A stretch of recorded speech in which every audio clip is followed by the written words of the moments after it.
Welcome to World Sports News with Ernie. We'll start with Australia. Brisbane Lions dealt major blow on AFLW Finals Eve as D. Hislop cops 3-match ban. Ooh. Okay, so D. Hislop may be sidelined for the Lions' entire finals campaign after being suspended by the tribunal. Okay, what did she do? We should. Okay, I'm going to get right into the story now. Let's see. Brisbane's Lions defender D. Heslop has been handed a 3-match suspension in a crushing blow to the club's AFLW finals aspirations. It's Australian Football League women's. Okay.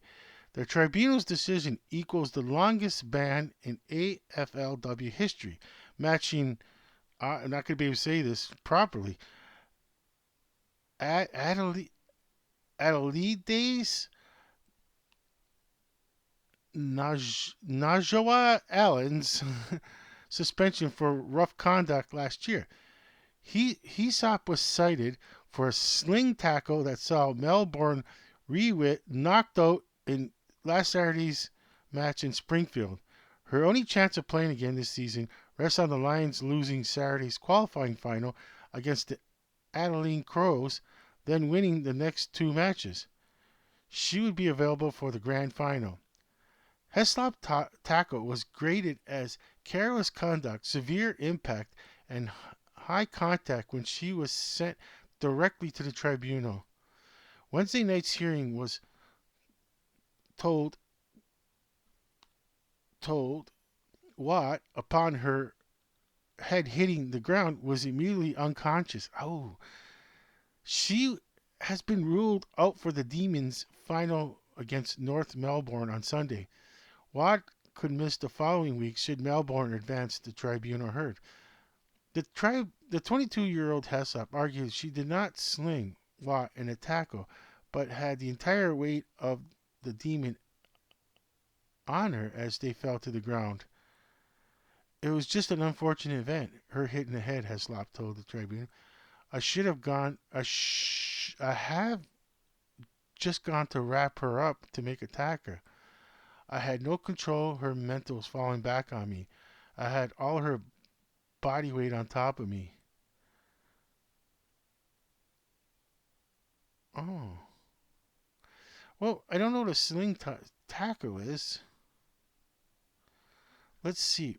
Let me look. I'm going to have to look. Okay, here's, I guess, here's the person in question.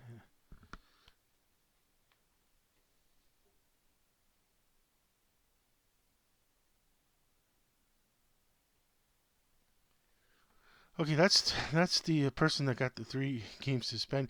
I gotta take a look at this and see if it's even like worse than I think it is, or like what I don't know what a sling tackle is. Let's look it up. Sling tackle, Australian rules football. Okay, it says rule 60, rule 6.6. No rules. What is the 666 rule in the AFL? That's the Australian Football League. In the fourth season of the 666 rule, AFL legislated that at center bounces, each team must have 6 players in their forward 60, 6 in their defensive 50, and the remaining between the arcs. Oh, okay, that's I don't know. I asked what a sling tackle was. Okay, AFL sling tackle definition. That's what I'm looking for right now. Okay. A dangerous high tackle, generally with the slinging arm around the head or neck of an opponent. Okay, that. Oh my god. Okay, I took it back here.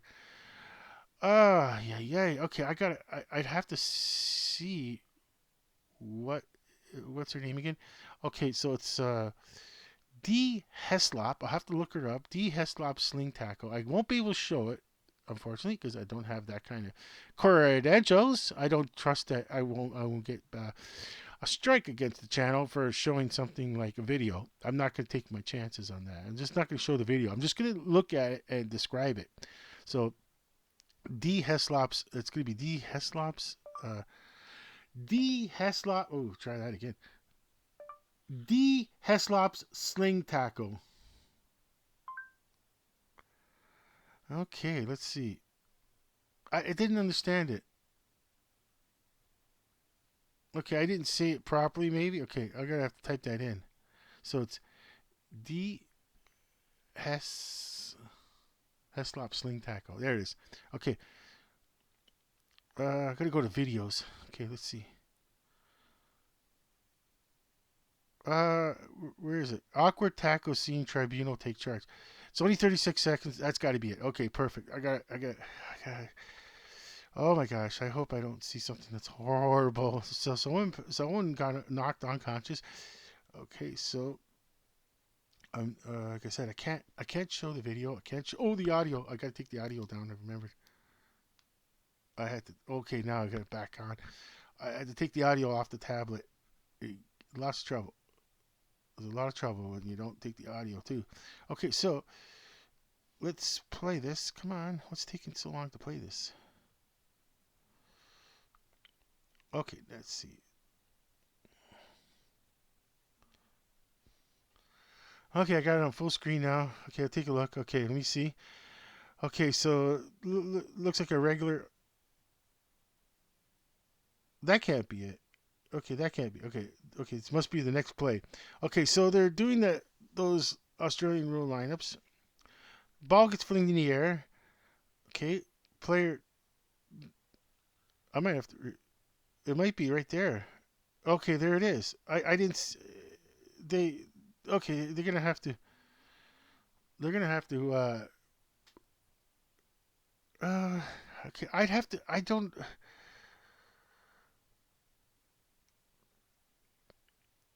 I. I didn't see. I didn't. That's not much of an angle to see it from.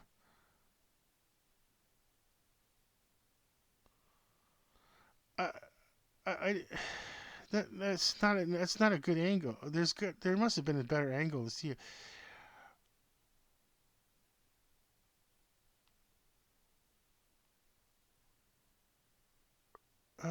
That's all you get. Maybe on YouTube. I'll go on YouTube and maybe.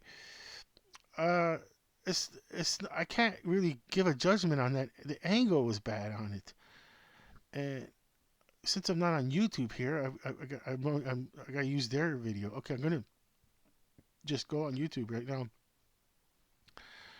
and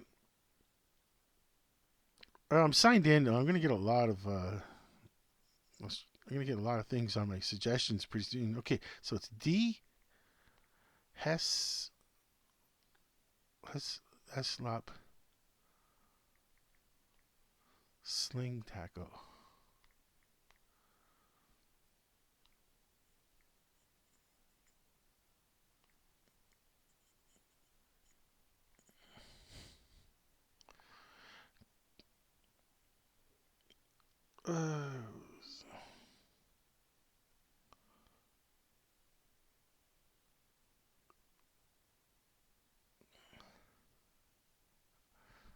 Uh, okay, okay. I'm looking for D's.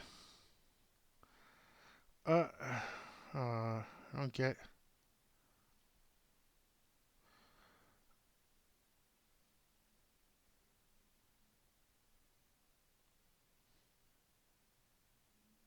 Like, no, they're showing the men. That was a men's one. I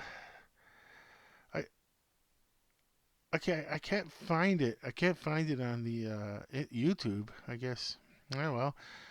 I'll have to go the video. I'm not sure. I suppose it says her arm had was around the neck area. So it looked like it probably was around the neck area. It looked really high to me, but I think he should have got kicked out for the rest of this season and 10 games the next season. Teach people a lesson not to do that. Like like like the team is probably so good that they might. Like, I don't know the team. I just say like they might be able to just win anyways, and a three games. That's it. 3 games for a high tackle like that that knocks someone out. I know she didn't mean to knock that player out, but it's just the rules are there for safety, player safety, and to just like I don't know. I mean, like, do I am I being hard on someone I don't know the full score? I don't know the score.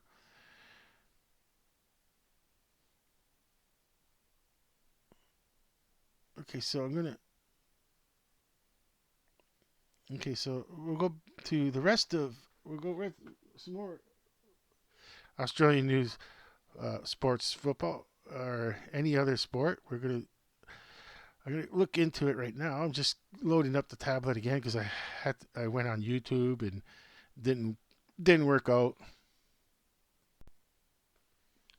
And here's some important news for Australian cricket. And it's breaking. Just happened to catch it at the right time. What is it? So 16 hours ahead in Canada. Well, eastern side of Canada. Eastern.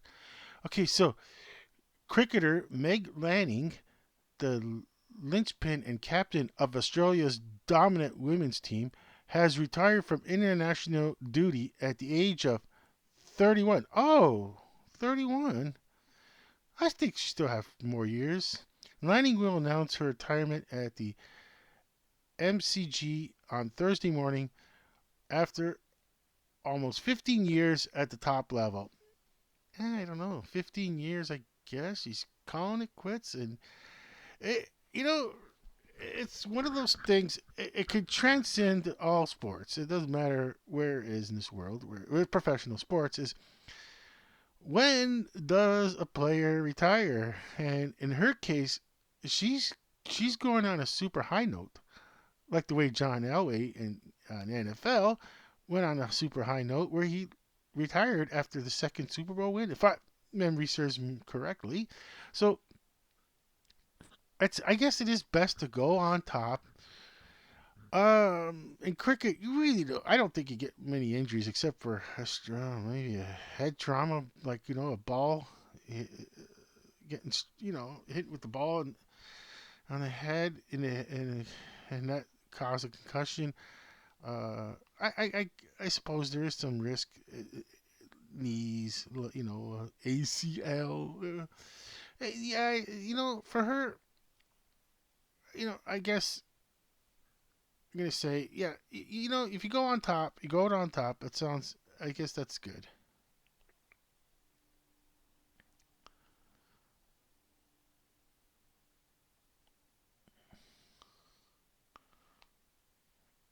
So,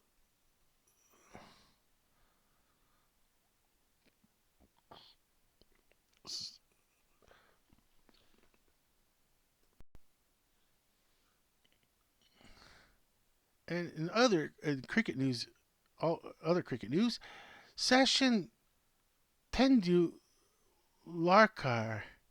leads praise for Glenn Maxwell after inspirational World Cup double century guides Australia to victory over over Afghanistan.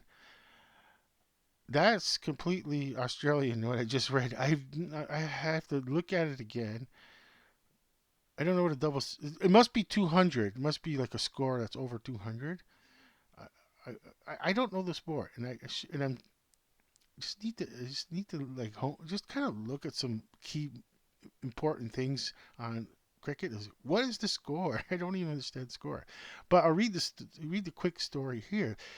Pat Cummings and Indian great Sachin Tendulkar Tendulkar have led the tributes following Glenn Maxwell's incredible World Cup double century in Australians win over Afghanistan. Maxwell, barely able to walk as he hobbled along with a back issue and terrible cramping at Mumbai's Wankhede Stadium, blitzed an unbeaten 201 from just 128 deliveries on effectively one leg. I have no idea what that means. I guess that's when you go back and forth. You get one, two, three, four. You go whatever. You can get. I think you get a lot of. I think it's the back and forth with the bat. Bat's got to touch the ground, run, touch the other post before the ball comes back, and you got to hit the player or hit the wick. Hit the wick. Hitting the wickets is the pit when they pitch or hurl, I guess they call it. And I know, just tiny bit, just bits of rules on cricket, but it's just never played it. I never played it once, so I just don't know anything about it. And like I said, like seems like something I would have probably loved to have played when I was younger, but that's the way it goes. We move on in this world we live in. Okay, go on, go your entire life without ever playing a game of cricket, which is pretty sad.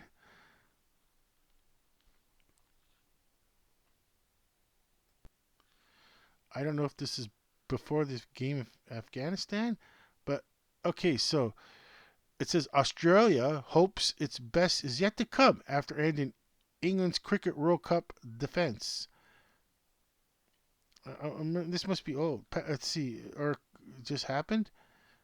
I thought the one before the story just happened. It's England versus Australia. Adam Zampa took another 3 wickets to sit on 19 for the tournament so far. I guess that's when you hit the those wickets, those three like three little dowels that are hanging up with one across, and I guess if you hit that, you that's the batter's out. Or I don't know the sport. I just it's sad. I'm trying to act like as if I know some of this, like I know the sport a bit, and I don't even know it at all. Hardly anything. Oh boy. Australia, having lost its opening 2 matches to India and South Africa, those are becoming powerhouses. Those India and South Africa are now on a 5-game winning streak at the tournament, with matches to come. Afghanistan. Oh, this is before Afghanistan. So they beat Afghanistan, and next is Bangladesh. Wow. Okay, so next week I'll be reporting on Bangladesh, Australia versus Bangladesh. Let's see what happens there. Okay, so the I'm surprised there's still another. How many playoffs? I'd like to see the playoffs because it's supposed to end on the 19th apparently. Okay, so we'll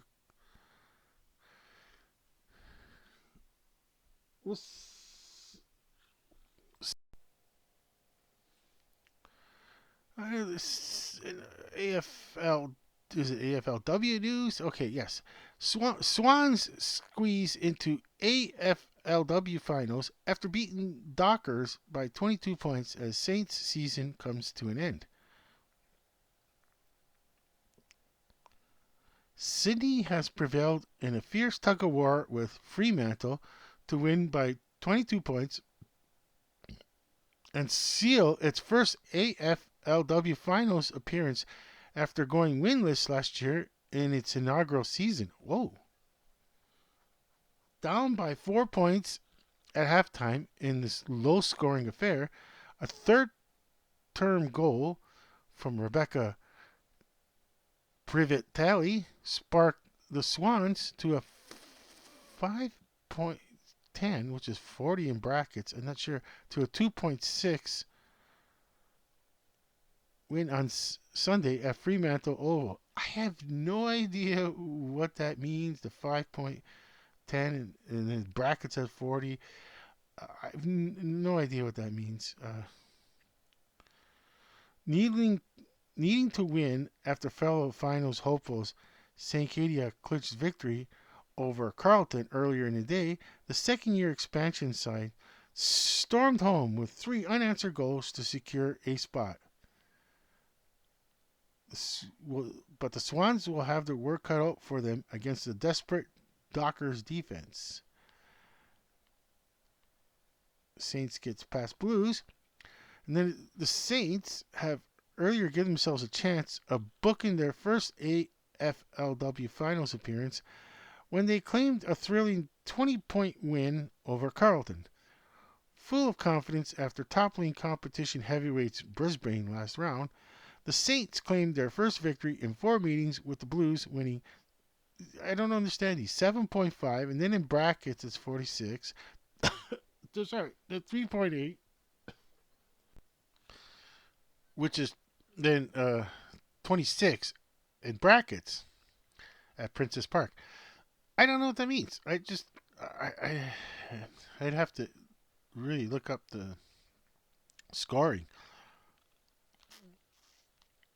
Okay, so right now it looks like the AFLW is in, and I was trying to like I don't. It's get the point where I don't. I thought there was like the finals where that team where the girl got the sling tackle suspended. Are they in? I don't know. I don't know. For some reason I lost count on who's in and who's out. But over here, then it's the Gold Coast Suns seal an AFLW finals berth with 14-point win over Essendon Bombers. The Essendon Bombers. Okay. Unsung hero Lucy Single has helped the Gold Coast take their second AFLW finals appearance with a 14-point win over Essendon. Okay, so they're in the finals. Gold Coast Suns. So who are they playing? I guess that's the finals. Well, there's one team. The Gold Coast could finish as high as third should results go their way. Highest third. I'm just totally confused on like what is the like what uh, like like what are the stand? How does it work?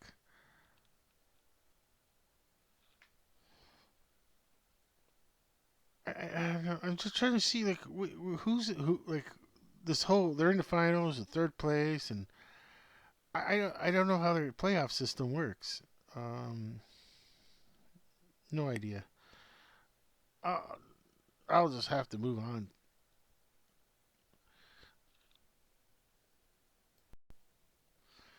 And this one is a story. Now we're in the rugby league. So Australian rugby. It says Kiwis hammer Kangaroos in record-breaking win to claim Pacific Championships title. Kiwis sound like it's Australia, and the Kangaroos, obviously, it's Australia. I'm sorry, I totally messed it up.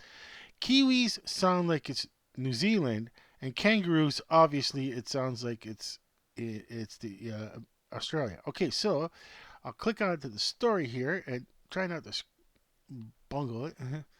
Okay, New Zealand, which is the Kiwis, has handed Australia its heaviest defeat in its proud history with a record-breaking 30-0 win at the Pacific Championships final in Hamilton.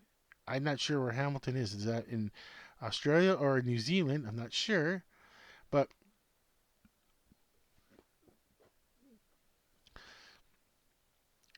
it was Australia's biggest losing margin in a test match, coming only a week after the World Cup winners defeated the Kiwis 36-18 in Melbourne. Okay,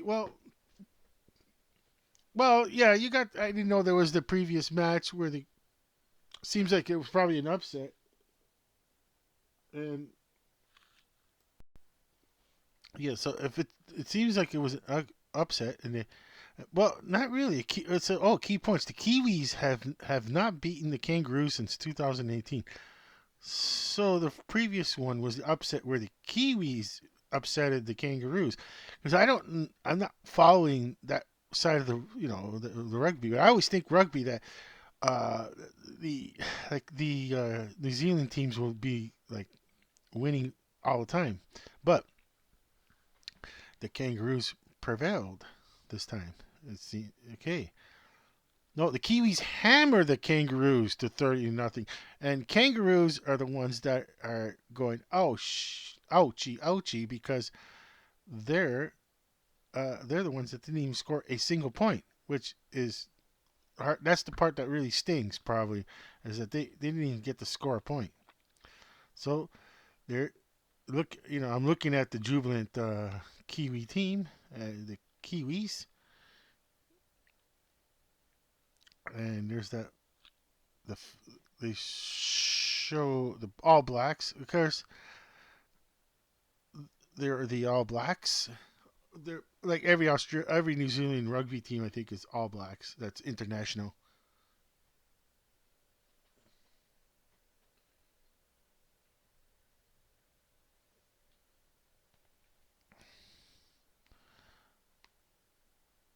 Yeah, and then it says the key points is that New Zealand scored 5 tries to nil, with Jaimine is Aiko crossing for a double.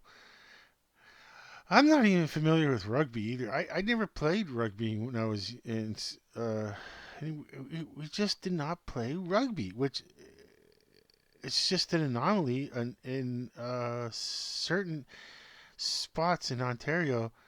Just didn't have rugby, or like they didn't, or the high school didn't promote it. Uh, Trying to think, do I, like rugby teams, high school? Do I remember what I never played rugby, and there was no. I don't. When I was in high school, there was no rugby team. I never had a chance. You know. But and then the Kangaroos had defeated the Kiwis 36-18 last weekend. I, I just, at my age and growing up in the 70s, with I'm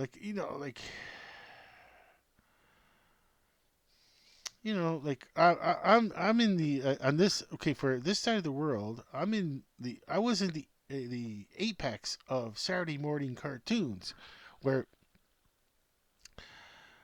I go back to a time where even though there were color televisions since 1965, but you know like when I was very young and color televisions were out since 1965, but we're talking, a little bit, a few years after, 4 or 5 years after, like say 1968 or something like that, 69, 70.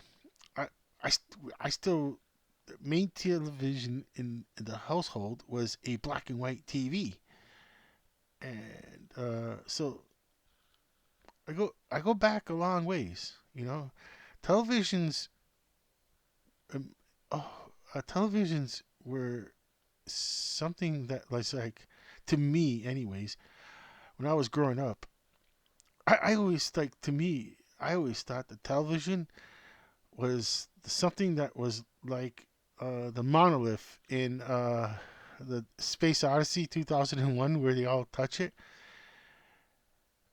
I wonder if anybody's ever thought of that before. I don't know. I just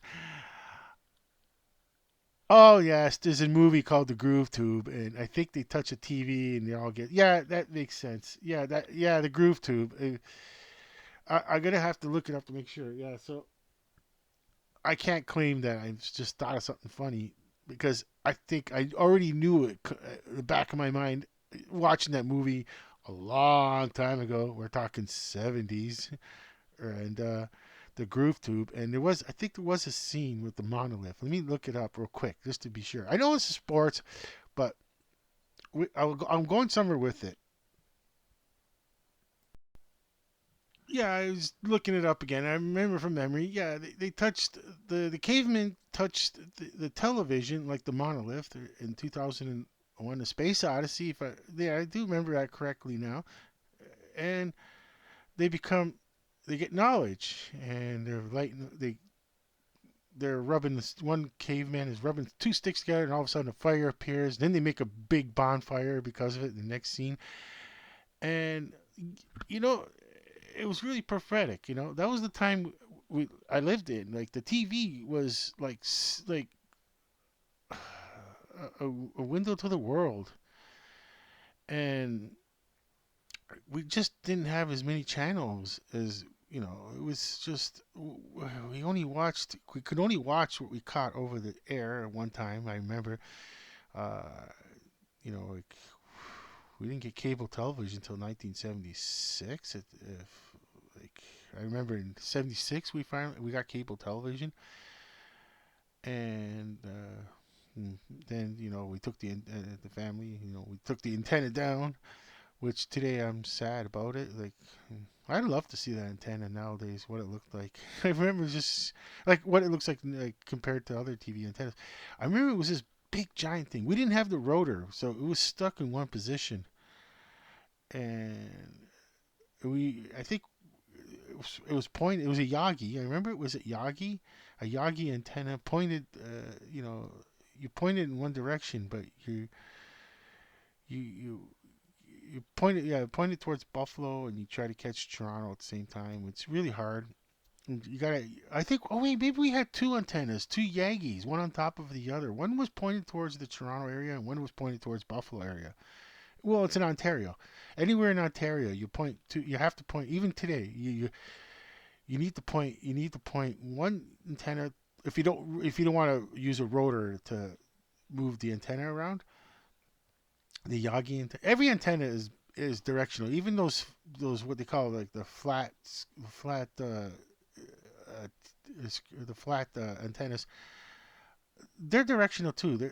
If you could, you need to move those, and if you have a rotor on it, it's good because then it would rotate towards. If you're Ontario, you want to rotate towards the Buffalo area and the Toronto area, and then if you want to catch the Hamilton, you have to move it again. Unless you're really close in Hamilton, where it just catches. All antennas catch, even the back of it will catch a signal, like behind the antenna. But the what it is that it's trying to focus the signal on one like what the actual antenna is. The rest, when you like one single aluminum rod, that would be the antenna. All the other rods you see on an antenna, they're just the refractors that they refract the signal to get onto that one, and it's going to catch behind too. The antenna will catch from behind, even though it's pointed. Say the antenna is pointed north, it will catch a very strong signal on the south side of the antenna. Say if you're in the city, like if you're in the Toronto area and you point your antenna towards Buffalo, you might still catch like you're going to catch like the very strong Toronto signals. So yeah, so uh, it's just that we I can't believe that we didn't being in Canada, and I didn't play cricket, and I didn't play rugby, because when I was growing up, we were like, Canada was like, it was 1967. We flag, the first flag, if I remember correctly, 67. Yeah. So like in Canada, in Ontario, we still have a flag of what you call the red ensign of the British. We didn't throw away the British heritage yet. Like like there's a lot of things in Canada that are still connected back towards England because we did not have a Revolutionary War like United States of America. To like there was quite a messy breakup, and so but like I said, I'm just totally surprised. Like reflecting back on, I'm just going through memories, seeing myself like in those Adidas shorts. I had the Adidas track pants too back in the day when they first came out. I I said we weren't a very wealthy family. We were just struggling family, and but I said that uh, everyone's got these Adidas track pants and track tops for gym class, and I'm like, I don't know, I feel left out. So, uh, I had an older relative that bought me I can't remember if it's Christmas or birthday. I can't remember what, but they bought me a Adidas track top and a Adidas track bottom. They're matching color. I bought one just like 10 years ago or something like that, and I hardly wear it because I love it so much. Every time I put it on, it just reminds me of my youth. But the material was different back then. It was a strange material. I don't know what it was. Like the nylon was really different. It was, the beginning. It was in its beginnings of nylon. But I think, oh man, my memories have become fuzzy where I don't have that many photos of myself. Of course, I don't have photos of myself in those track pants because I only wore them in gym class. And we didn't, like we don't record our life back then. We do now. And this is like sports related now, but it's just, I don't know. One of these days, it's going to be a lot of reflection. Like, I'm going to need to, uh, like what I'm doing now, talking and reflecting back and all the all the like sporting events that are like, this is now sports related now, 100% sports related. Is it, like, world sports back then? I guess I didn't really think about world sports. It was mostly just on this. You just all you're bombarded with is when you're young and in Ontario. You don't have the internet. There's no internet. There's not even cable television yet. I'm talking like at a time when I'm still impressionable, when cable television does not exist for every home yet. Like that was much later on, like the 80s, when it became more common to see people go grab a satellite dish. And one of the biggest reasons to grab a satellite dish is sports. Was sports related to I of all places? And now we're skipping to the 80s here, where yes, if someone had a satellite dish, they could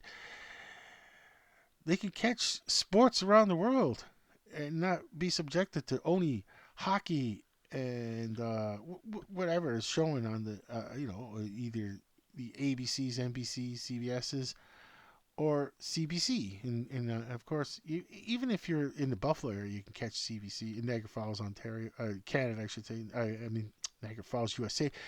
They can catch CBC, and they I heard about it, like AM 550, uh, the older presenters, like radio presenters. They mentioned that they used to watch CBC Hockey Night in Canada. And they know all about it, and you catch it on the air. You don't have to have cable to get it, and you just catch it over the air.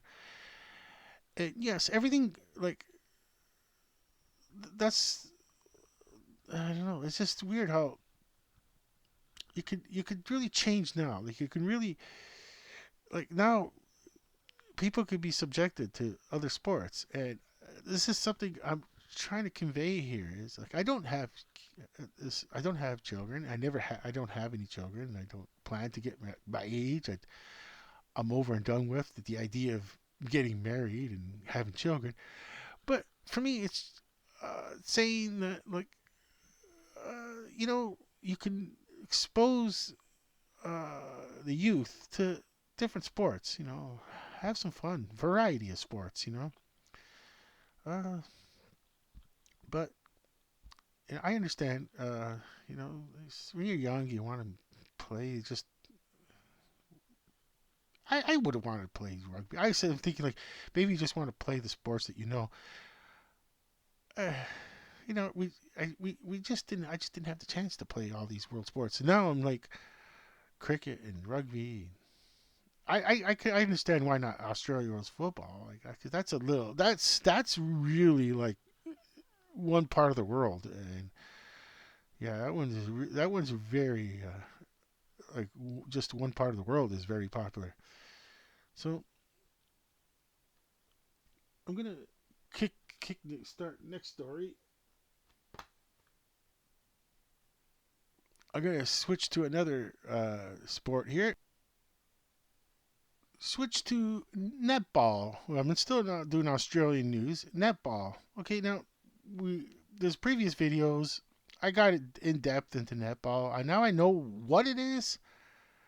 So I know it's a little odd looking for us on this side of the world, but we'll start with, it says, Hectic how Amelia Borg managed to finish year 12 while playing in her first AFLW season. Okay. Oh, she was only seven. Amanda Borg was only 17 when she was drafted to play the AFLW alongside her idols at Port Adelaide and hasn't missed a game since. Wow. I don't know if I should go on this story to jinx this person. I don't want. I'm horrible. I don't want to jinx this person. This person named Amanda Borg has managed to finish year 12 while playing in her first AFLW season. I just take a quick look. I'm just taking a quick look at. I guess I don't know who Amanda Borg is.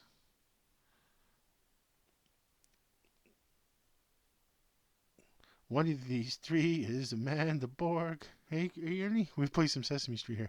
One of these three is Amanda Borg. If you're Australian, you know who it is. That's just nuts.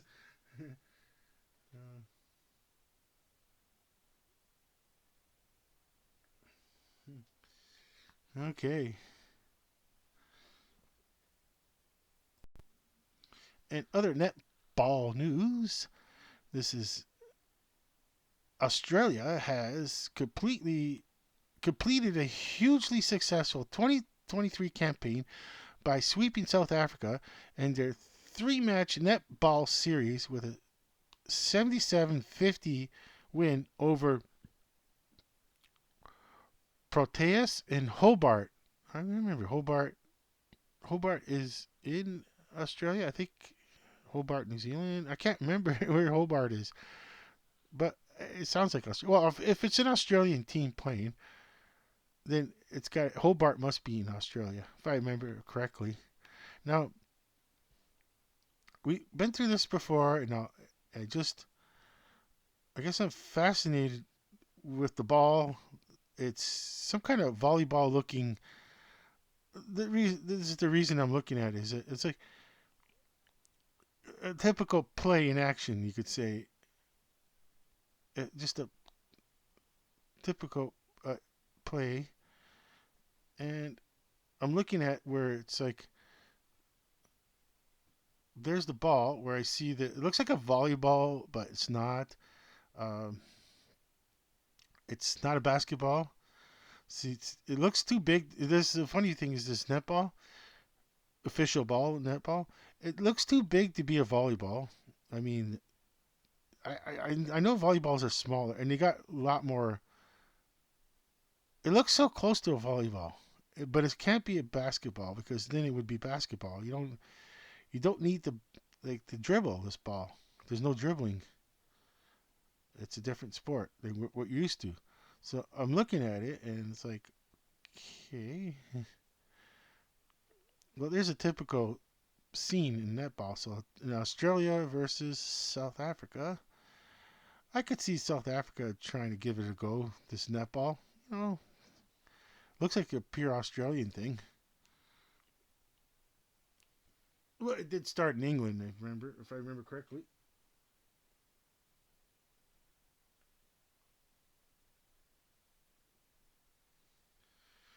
Okay, so the yeah, I'm looking at it now. The gold and not gold, sorry, yellow and green is the Australian team, and then the other side is got the white. That's South Africa, and like you look at the ball again, and it's like not quite a basketball, not quite a volleyball, too big for a volleyball, a little bit smaller than a basketball, I'm guessing. But since it doesn't have to be dribbled, I don't think it needs to have like the properties of a basketball. Where the main thing is with the basketball is it's got to be able to dribble and properly be able to dribble that ball. You don't have to dribble this ball. So this ball is, I guess it's going to be sport related. Where the ball, the ball is sport related. Where it's after all these years and years of development, they figured it. They find a shape, a proper shape for the ball, and but you look at it again, it does have this volleyball looking aspects to it, doesn't it? Well, you be the judge.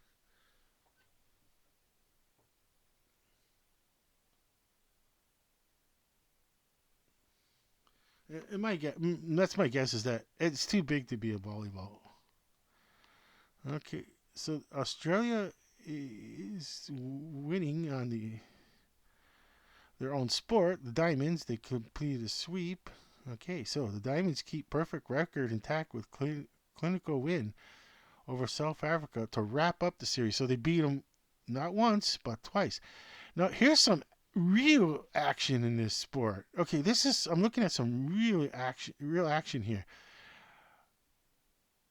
Uh, this is like I guess you I have to see netball in action first, but it looks like just deflected a pass, like deflected a pass.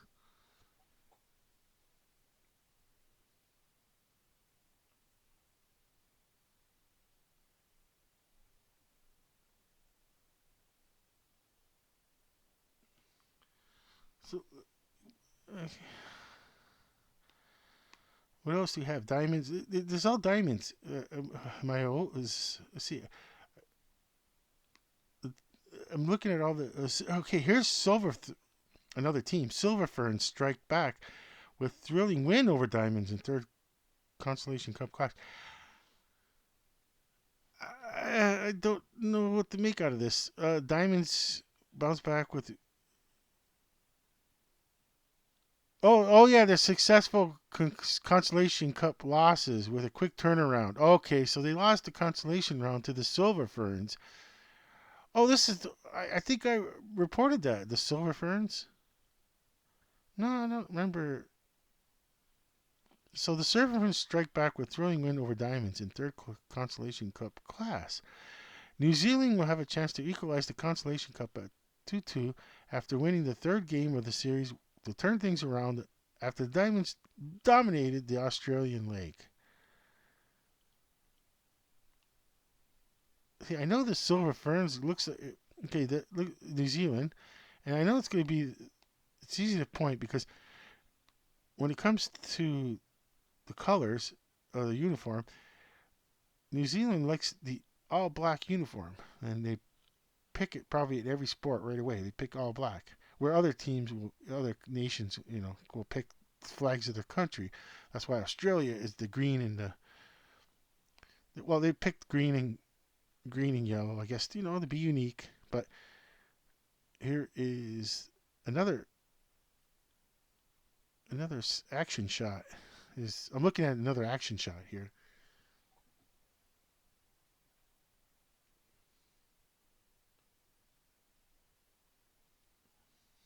Uh, well, you can't.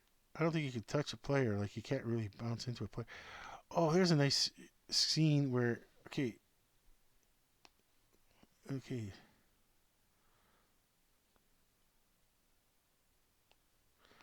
I'm just I'm just looking at the photo here, and judging by the height of the net, yeah, this person is in a white circle. I guess you can only score from that white ring. Oh, okay. Well, they got a tall. Looks like she's very tall.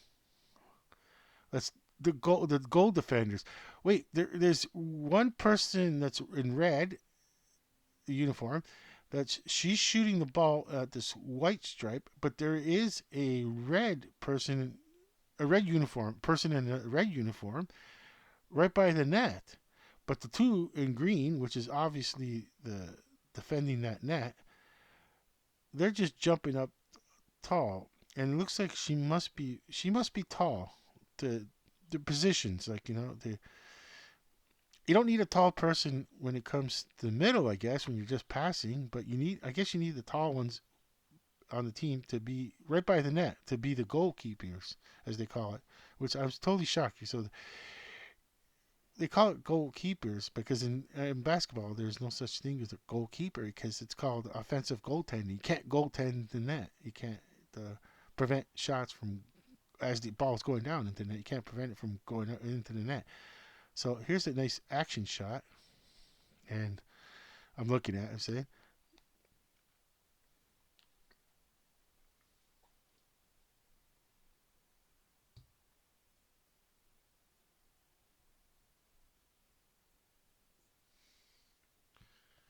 And that's a lot more netball than I ever knew.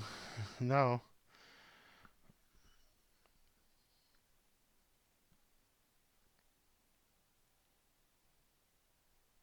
there's a lot of conflicting stories with the back and forth here with the who won the consolation cup back and forth. I don't. I'm gonna have to leave that because I don't. I don't know what all these scores mean when they do like the last few ones like the especially with the AFLW with those points they rounded off points or something like that. I'm not sure. I'm not like this is straight up scoring, but as far as all these legs and I don't know who's like because on us when it comes to sports in Canada, USA, it's mostly going to be like you playoffs becomes a bracket tournament like NC. That's where the NCAA has that term bracket tournament. So even in like football, will be your brackets. There will be your brackets the playoffs. You have the brackets. I I don't know if they mean by legs you have to play. I don't know what all that means. I never really got into it, so that's why it looks all confusing to me. It's like one team wins this leg, and this is me reading all this without showing it on the in front of the camera. But I'm looking at all these things that say this leg and that this leg in the series, and but like I said, from our side of the world, it's like straight up where it's a bracket. A team gets into a bracket line like okay in the NFL right off I could think right now right off the top of my head and just thinking that yeah you if the AFC uh, champion or not champion sorry the AFC who wins the AFC regular season um, does not have to play the first weekend and then they have to wait for a wild card. There's two wild card games now. They have to wait for a wild card winner. They get that one, and then the second team gets the other wild card. Then on the other side, the NFC is the same thing. Where let's just say Philadelphia wins the NFC, they're not going to have to play the first round. Leg is, I guess that's what they mean by leg. I don't know. I didn't look it up. I don't feel like looking it up because I'm going to switch over to Asia after this.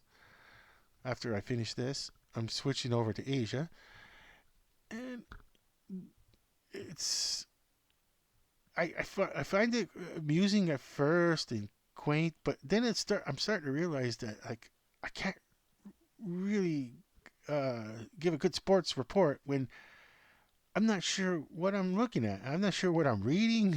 I don't. It's I'm getting. I have to get more into it. Like I have to. But the only time I'm getting into like looking into like Australian rules football or cricket scores or this netball is only when I'm doing World Sports News with Ernie. And I'm learning it. If anyone wants to learn it too, same way. Just I'm not like when between now and next Wednesday when it's the next World Sports News. I'm not looking up rules of Australian. So, there's so many. The NFL just consumes my life right now with sports. Um, like when I'm done with this video, and it's right now it's 6:42 and 6:42 Eastern Standard Time, uh, PM. I'm gonna look around the TV, and I'm hoping that with trying to use the internet because I'm a plug and play person if it's available. I want to catch a college football game. It's going to be usually a tier like second division or really lower teams and like a Marshall versus what's it? Coastal Carolina or I think it's Coastal Carolina versus Marshall was one. I like teams like that, and even the NFL Network will have a small college team playing on their network but it's live, and that's all that matters to me. It's live football, American football, and that's what I'm gonna do. Like after this, I'm gonna watch, and then Thursday, of course, there's the Thursday night football, and that's gonna consume my day. Where I'm gonna actually, like, I gotta lean back. I gotta really lean back right here. Okay, so Thursday I'm gonna like do the. I'm gonna Yeah, I gotta watch Thursday night football. I'll even do this. I'll do the Thursday night football news with Sylvester, and then I'll do a pregame analysis of the with Coach Coyote, as I call it. And then if, if I feel like it, I have the energy after watching the game, I won't take super notes because I still got notes from Buffalo Bills. I got to do the game. I'm gonna have to do the game, the analysis. I still have that Buffalo Bills game I want to do where I took notes and like I said, I'm not gonna take notes Thursday night. I'm just gonna just do a quick overview of what I just watched, possibly of the post game show. But you know, so with that in mind, I'm gonna check out the sports in Asia now. Like I'd like to I'd like to see anything right now. I'm gonna hit the pause button on the record. I really want to just look into like sports, like say Thailand or Vietnam, Cambodia, something like. My feeling is that when it comes to Thailand, it's gonna be Thai boxing. I'm not gonna report on combat sports. Remember how certain parts of the world they don't see it as the way I see combat sports, where not into. I'm just not into combat sports internationally.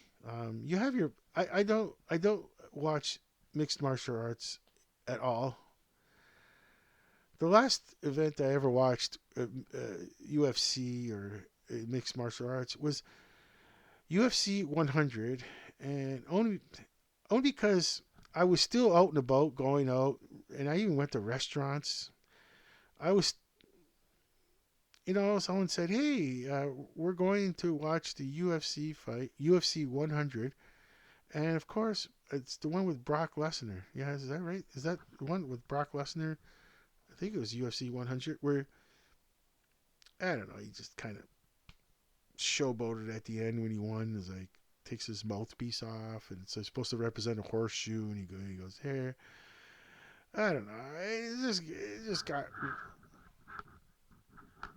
like Brock Lesnar just put a little too much professional wrestling into it. I just kind of was like, oh yeah, and there was a live band playing too. So the live band played. We didn't really the preliminary matches.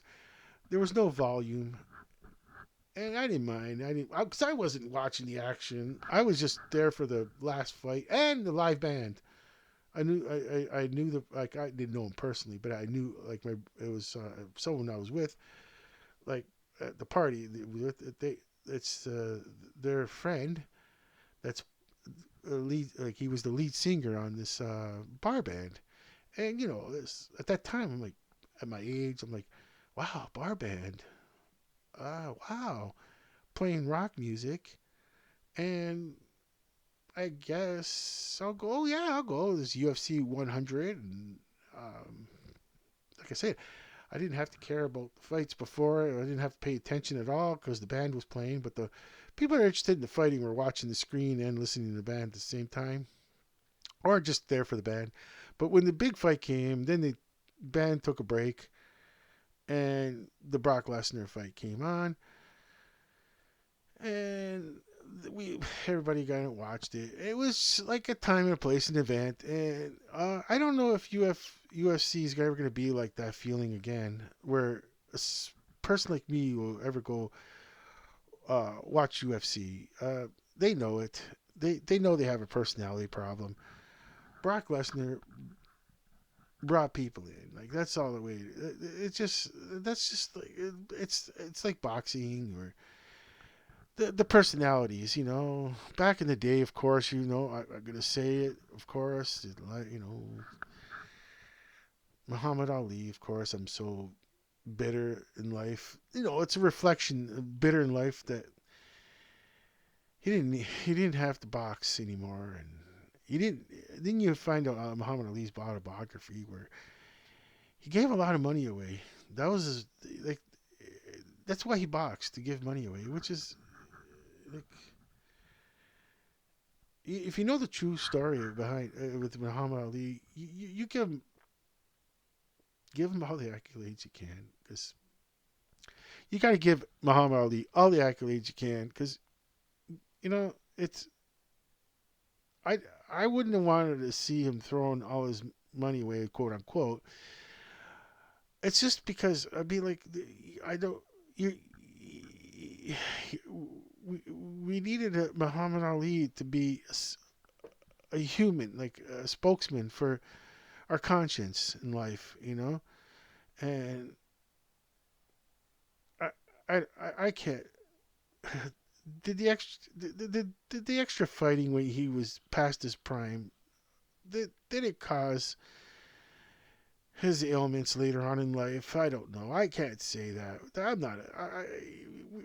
I just want to just say that's why I'm bitter about it. 'Cause I wish he didn't box later on in life. But you know that that's what it was those days. It was like personalities brought boxing to the forefront. Where I remember I still remember it. Leon Spinks defeated Muhammad Ali. Um, it's just it's just crazy how like reflecting back on like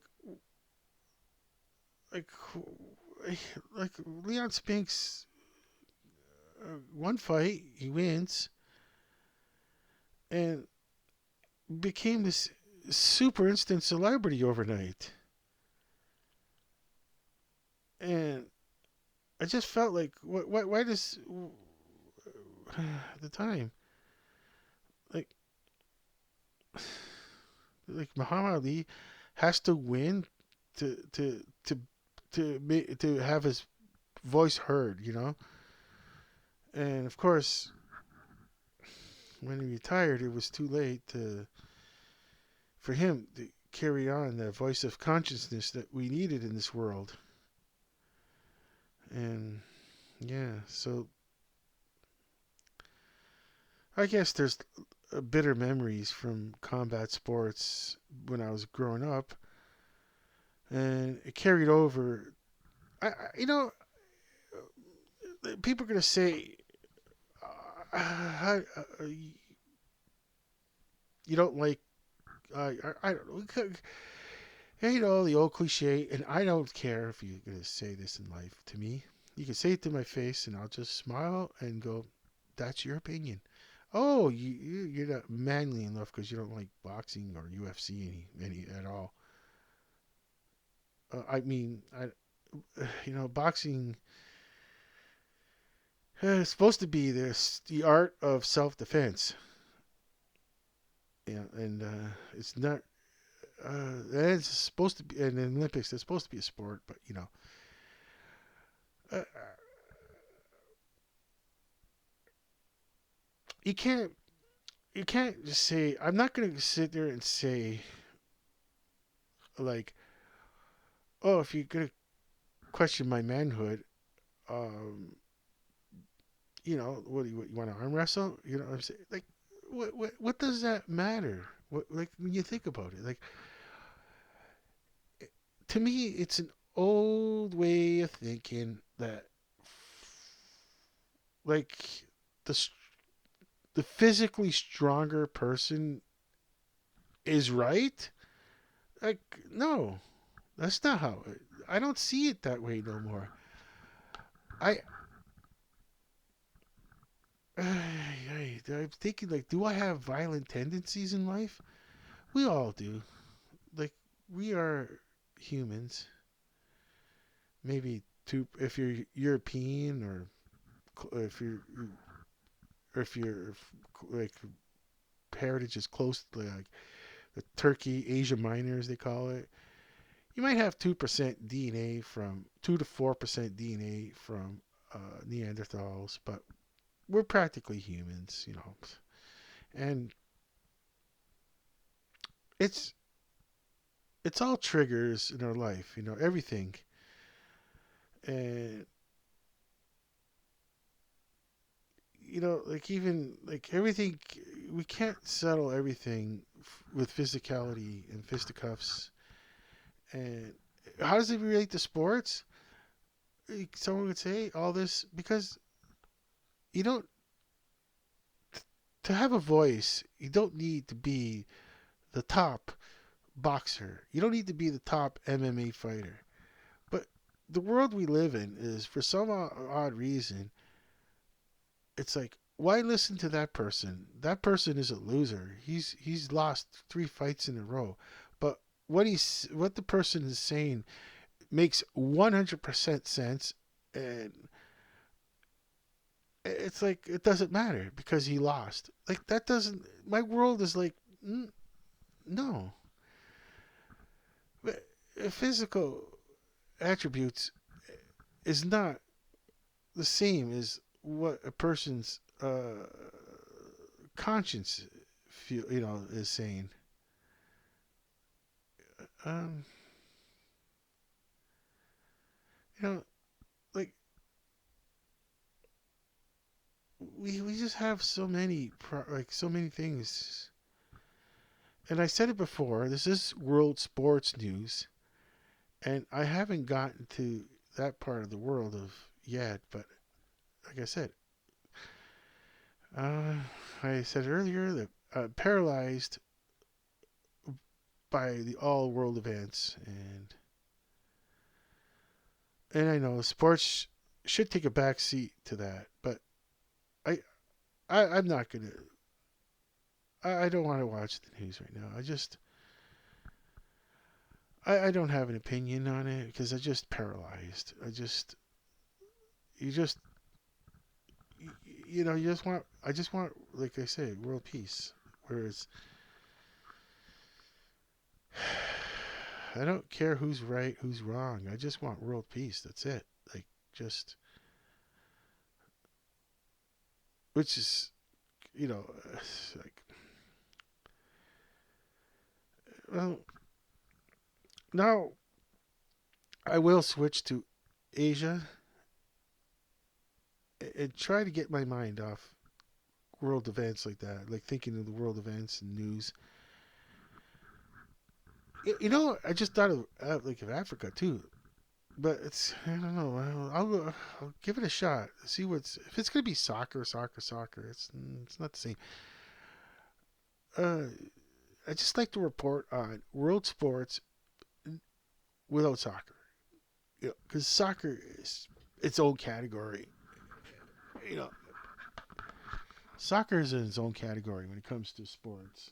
The world's for me when it comes to world sports, because it's it's so easily to find the information and catch it. But I'm trying to just find information that I won't ever look up if it wasn't for this channel.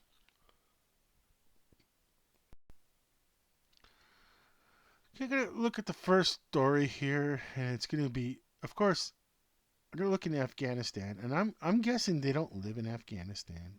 I'm wondering if they're just like can I say expatriates of Afghanistan living in other places in the world. Yeah, cause see, it says Afghans cheer cricket triumph over England away from Taliban gaze. For some reason, in the Taliban, they don't recognize sports, and I guess you can't cheer, even if it's for Afghanistan, which is really strange to me. But I guess they don't consider like just an area. The name is Afghanistan, but it's they don't see it as the way we see it. As see, this is both sports related and just somewhat political too. But Kabul, New Delhi, and in New Delhi. That's where the tournament. It's being held in England. An Afghan victory over defending champions England in the world is it the Cricket World Cup has brought a glimmer of light to a country stricken by war, poverty, and devastating earthquakes. Although its fans have been largely keeping their celebrations indoors or online to avoid irking the Taliban rulers, it's a different world. It's something we don't really understand on this side of the world where they're not even allowed to cheer for they're not allowed to cheer for their own country, Afghanistan. And Afghanistan thrashed England by 69 runs in New Delhi on Sunday, shocking the cricket world as their homeland continued to pick up the pieces from earthquakes that killed hundreds about a week earlier. Afghanistan reached 284 all out and bowled England out for just 215. I guess they got 284 to their 215 the score, I guess the final score. But I will see from there. I'm not sure like what's the finals? Are they going to be in the final? Like not the final game, but are they going to be in the next round? I don't know. I don't really see it where it says like what's next for every. But take medication. Okay. Okay, but here's more cricket. And then the Cricket World Cup opens in India with all eyes on Pakistan clash. India Pakistan. Oh boy, that's quite the rivalry. That is quite the rivalry. I could imagine. I'm hoping that's friendly, just super friendly rivalry between the two. I don't want people to get hurt. And so Pakistan has the green uniform and India has the blue.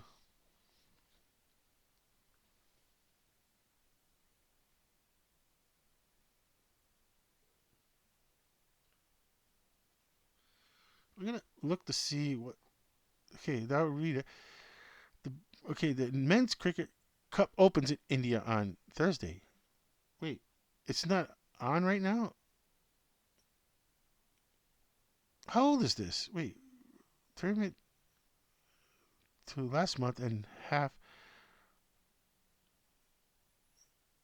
Not sure what's going on. Like, how old is? Oh, October the 5th, 2023.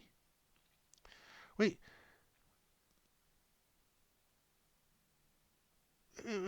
isn't it? How old? Did I just stumble across really old news? I'm trying to. I'm gonna have to hold off for a second and look up the cricket and see when does the tournament start? Did it start already? I thought it started already, and then I don't know how I ended up clicking on this old story. It seemed like the top story. Now looking up the ICC World Cup cricket. Okay, now the thing is, you look it up. Looking at the matches, as they say, matches, and like there's a lot of them. They're coming. I don't understand how this works. Where it has already. I don't know who these games. Why it says Sunday, October 29th, and there's scores with the England and India. Okay, Bangladesh, Pakistan, and then Wednesday, November, there's still some scores. South Africa, New Zealand, and then we go to which is to Thursday, November the 2nd, already happened. Sunday, we got okay. Yesterday's game. Yesterday was Afghanistan and Australia. Which now today, England and the Netherlands. Tomorrow, I didn't I don't have no idea what's going on. How Cricket World Cup works because there's games tomorrow. There's game Friday, and on Saturday there's going to be two games. On Sunday there's going to be one. Then Wednesday,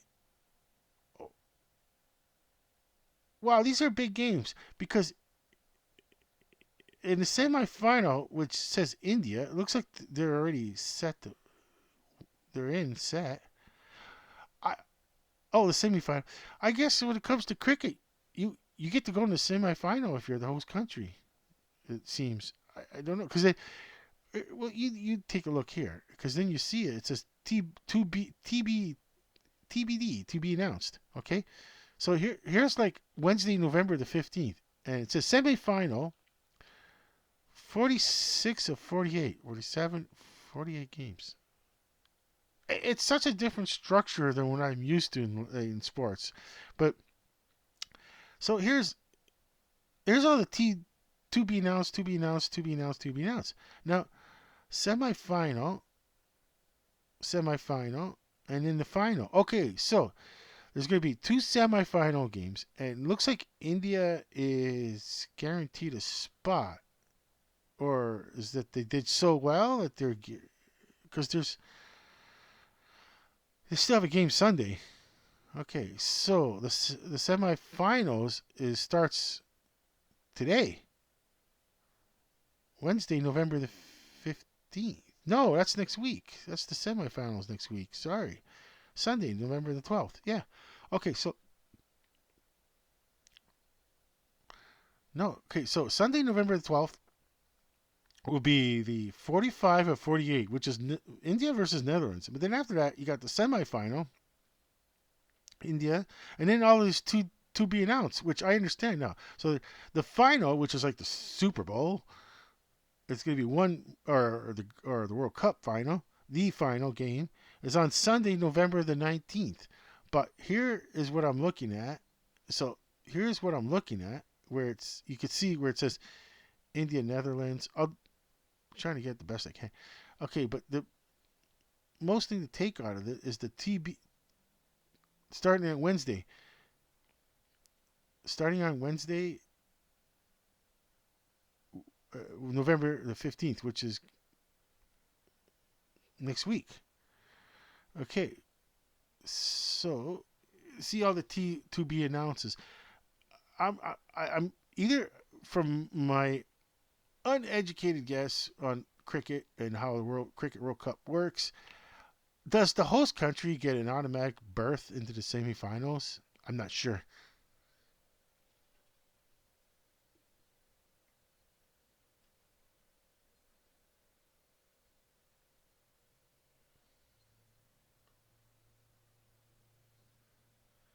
Well, yeah, and if you see this to be announced, to be announced, to be announced, the final, of course, the finals to be announced.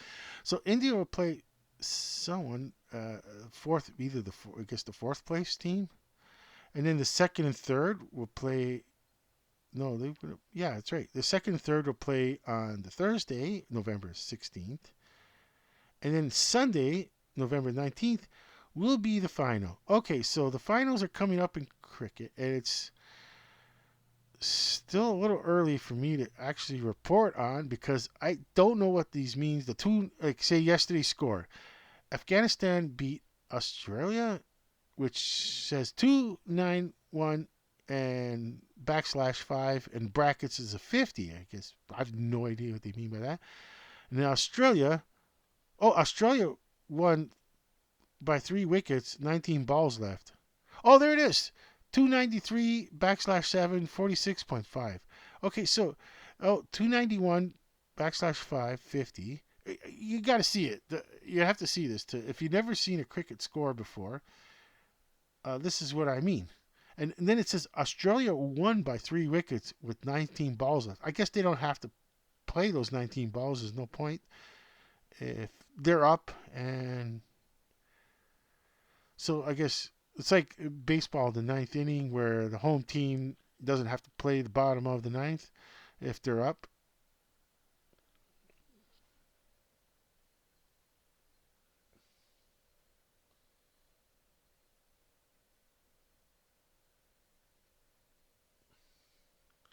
Yeah, it's very unique looking if you're not familiar with the world of cricket and the scores. Let's try. I'm gonna try to go to some more Asian sports news, and then I'll move, and then I'll give Africa a try before I go to Europe. I just decided just to pick a specific country because you're never gonna find this anywhere on the news. You're not gonna find this on any sports news channel or anything like that. Really, good luck searching for it. There's got to be a quirky person like me that decides to just put it out there for no reason. Just I'm just looking for the Viet. I'm looking now at Vietnam sports news. And I'm almost looking. There's a lot of soccer, and I knew that was going to happen. Oh, okay. Well, this is important. This is all international sports related. Uh, do I have to accept cookies here? Okay. Vietnam to beat Vietnam to beat Philippines to beat Vietnam to beat Philippines in World Cup qualifications first match. What does that mean to beat? Uh, am I lose? Did I get lost in the translation there? Wait, to beat defender. I can't say these names properly without. I don't want to. I don't want to.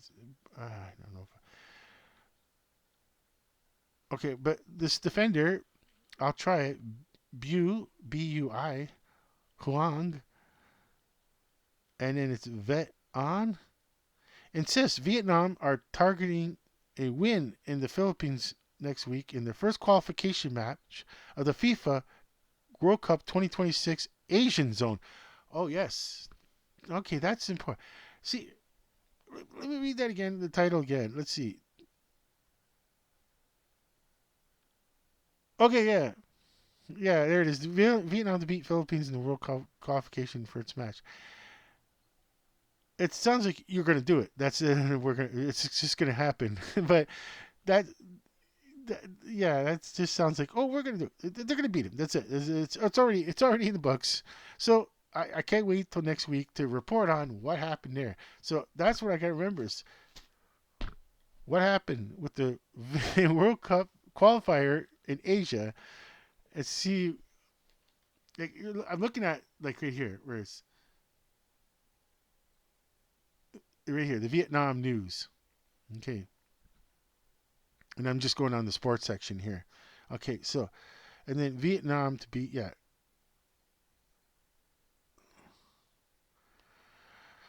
Okay, table tennis. Good. I have no table tennis club opens for pro athletes promising excite competition. Okay, well they don't really have anything going right now. They're just saying that there's opening up for pro athletes for promising exciting competition. Table tennis did not like I played a lot of table tennis. It's such an easy thing to do.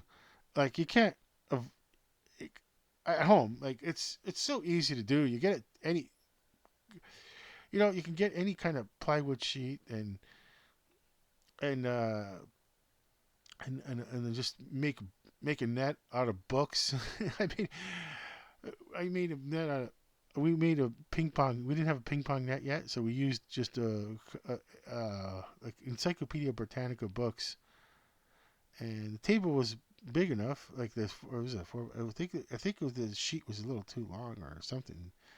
But the boss seemed to be nice about it. There was no dead spots, and that was okay, I guess. And then like I played. Then of course the high school had a we call ping pong table, but it's a tennis table, and there was we played, and then it was a big activity room they call it, and there was a lot of table tennis tables, and yeah, I played a lot of table tennis. So yeah, but as far as professional, yikes! Oh gosh. Oh gosh, oh I I got a lesson in ping as they say ping pong, table tennis. I got a lesson in table tennis when I just last year, was it the high school year or something like that? It was this person. Uh, he knew how to spin it. Like this person was really good at table tennis, and I'm playing table. I hate.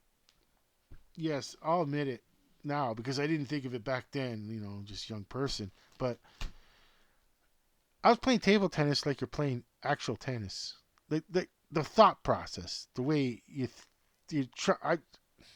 The way I'm playing table tennis, it's like it's actually thinking that it's tennis, but it's a totally different sport. Table tennis. That person could just spin that ball, and I'm like, it just goes right off my paddle. I'm like, okay, I can't do anything.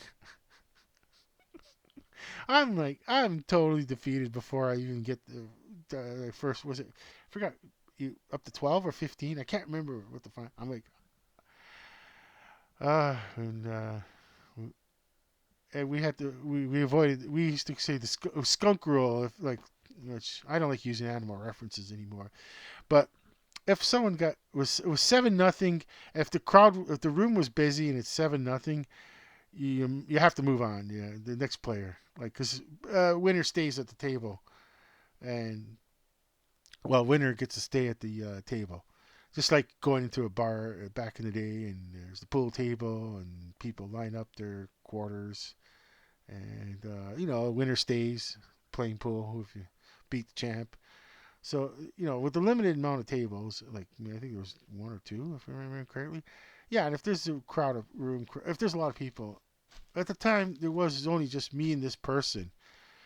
And to this day, I'm like, oh, I'm probably glad that was just me and this person. I got a lesson in table tennis, and like, if anyone that's young, like out there, and you watch someone that's young playing table tennis, just nudge these suggestions, saying, it's a different sport than what you're thinking of tennis. You don't try to like hit it like you're hitting a tennis racket over it. It's the whole it's all the spins, the spin the ball and make it's you know you get a lesson. I to this day I'm kind of glad I got my like I say my backside I got beat as they say. I got I got really lesson in like everything in life too about humil- humility,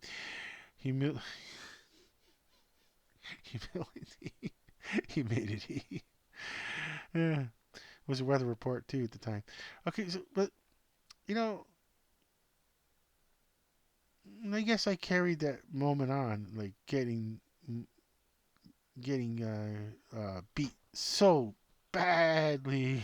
Like I couldn't even return some of this, even a simple serve I had trouble with because this ball was spinning, and we never spun the ball. We were never that. We just never. There was no internet to learn the trade. Learn how to spin the ball. Learn how to serve. We like I said, we it was. I practically should have just had a. I should have just had a tennis racket thing. Look at tennis. My paddle should have looked like a tennis racket because that's probably. I played tennis at the time. Actually, the thing is, I played tennis, but I was really waning down the tennis and sports is. I'm gonna say like sports is just something that like you could tell where a person's life is with the sports they are participating in, because if I think of the words badminton, I'm only thinking of high school. I came. I mean, like just after high school, my badminton career was pretty well non-existent because I'm not playing out in the wind. I know one thing about badminton. It's like it doesn't it really just You can. I don't want to play outdoor badminton. It's so disappointing that the wind takes it, and it's just not the same sport. If the wind can take it, and so like you could think of all your sports in life, and you know where you are as a marker in life, like say floor hockey, quote unquote floor hockey. It was the schools, intramural sports. The floor hockeys and the badmintons, and of course the volleyballs. I I don't remember ever playing volleyball after leaving high school.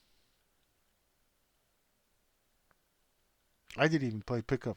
I stopped playing pickup football after high school too. Of course, I was getting too old to play pickup hockey, road hockey too. I didn't really play pickup road hockey, of course, in grade 11 and 12. I think I was just didn't. It was a different feeling. I just felt like I just didn't.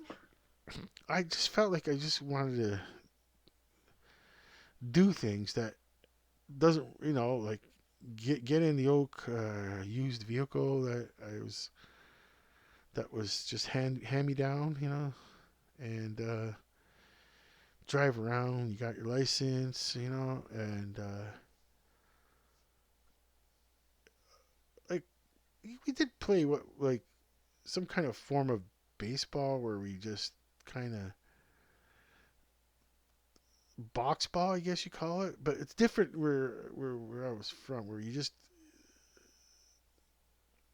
used a tennis ball and tried to hit a box on the wall, like a wall of the side of a school. That's the strike zone, and I guess it's just you know. I guess you guys just said you could use the sports as a marker in life, the participation in sports is usually a good marker of where you were in this world. Like pick up soccer could be up to 45 more. Um, it's just one of those things that like I hate to see someone at 45 years old playing just some pickup soccer and blowing out the ACL. Oh my gosh. There's there's just there's that's the thing about that's the marker of life. You realize you're too old to play. A person, just saying, a person could be too old to be playing pickup sports like even basketball. It could be really not a good idea if the person blows out a knee. Ooh, sprained ankle is okay, but a blow knee. Oh, there's so many commitments in life that a person has, and pickup sports injury is not one of those things that people would want. It's just not something that's in the vocabulary, as they say. And I'll try some more Vietnam sports news because that was big. That is news where they're gonna make the soccer. This is the only time I'll do boxing because it's in Vietnam. And my feeling is for a Westerner like me to travel back to Vietnam, to go to Vietnam as a tourist, it's like it's the modern world and the world I grew up in meshed into one. My feeling. This is my feeling that if like someone like a Westerner like me is on vacation going into Vietnam as a tourist, I'm gonna feel like it's gonna be like a modern world where I know I see like amazing lights, LED light displays in the city, the big cities, Hanoi, and at the same time, the the feeling, like, of course, when it comes to sports, it's probably going to feel like, wow, it's like the 80s. It's like the early 80s. And where boxing is numero uno, kind of. Like, the interest level for boxing must be high in Vietnam because the way they're reporting on it. And I'll just quickly look into it. Okay, let's see. See, it's Hanoi and Vietnam world champion. Okay, Tron Von Thal will fight Mexican elite Kenbin Torres at the International WBO Global Match Rumble on. It's the WBO Global Title Match Rumble on November 18 in Paria Vantu Province. Why aren't they fighting in Hanoi? I don't know. Okay, the event will consist of 6 thrilling bouts featuring boxers from 10 countries at the Grand Ho Tram Resort and Casino. Oh, that's why it's outside Hanoi. Okay, it is organized by Cocky Buffalo. I, I, I have no leading company in martial art training and events and the World Boxing Association. It also be broadcast live on VTV Cab, Vietnam television. Television must be like basic in Vietnam, where they're gonna have like their people want their cable. But basically they're most probably are interested in 10 channels. 15 is good enough for them. But let's see. Local supporters will be glued to the fight with the IBA champ Thao facing Torres in the featherweight category. It's 54 kilos. Um, yeah, see that becomes the national pride kind of deal. Where I understand because boxing is big in Mexico too. So like he's a unique boxer from, in my opinion, like right now saying like he's a unique boxer from Vietnam where like he's fighting a well he would be in fight he would be fighting against a Mexican national who like I said like the boxing is huge in Mexico compared to what's happening in Canada with boxing scene. But so yeah, so both are taking it serious. And I, I suppose I'm looking at this photo, and that side of the world, I understand. They're not gonna they're gonna look at me and like Mr. Pacifist, and it's like, what's the problem? Like he wants to box. And what a strange tattoo. I'm just looking at his tattoo on the side of his. Okay, so like this person wants to box. They don't come from a world like of me. Like 20 years ago, I would have been like, or even more. I would have been like, oh wow, oh this is okay. Now I look at it going, I give it a pass, cultural pass, as they say. When it comes to boxing in Mexico and Vietnam or Cambodia or some other countries, except for Europe, Australia, Canada. Well, U.S. is different with California. Uh, I mean, like we we it's you're not gonna, are there people that don't care about boxing in Vietnam and Mexico? Yes, just because remember it is a sport, quote unquote. It's a sport, so they usually don't care about sports. The only thing are there's people that like me that just don't want to like love sports but don't like boxing. I don't know. I mean, there's got to be. To me, we're all individuals in this world. Every single person is a total individual. Like this is like you know, like your consciousness. And this is sports related. Like you learn your the consciousness of like what exactly do you know you like in life, and do you do you want the can a person take that mantle at uh, say is 16 or 18, say, oh, I don't want to watch MMA fighting, or I'm not into boxing, I'm not into combat sports, I don't like can can they still be called a quote unquote a pacifist? You know, of course I don't have children, so I don't know what kids, or I say kids, of course. I have no idea what it's like to be in a high school environment.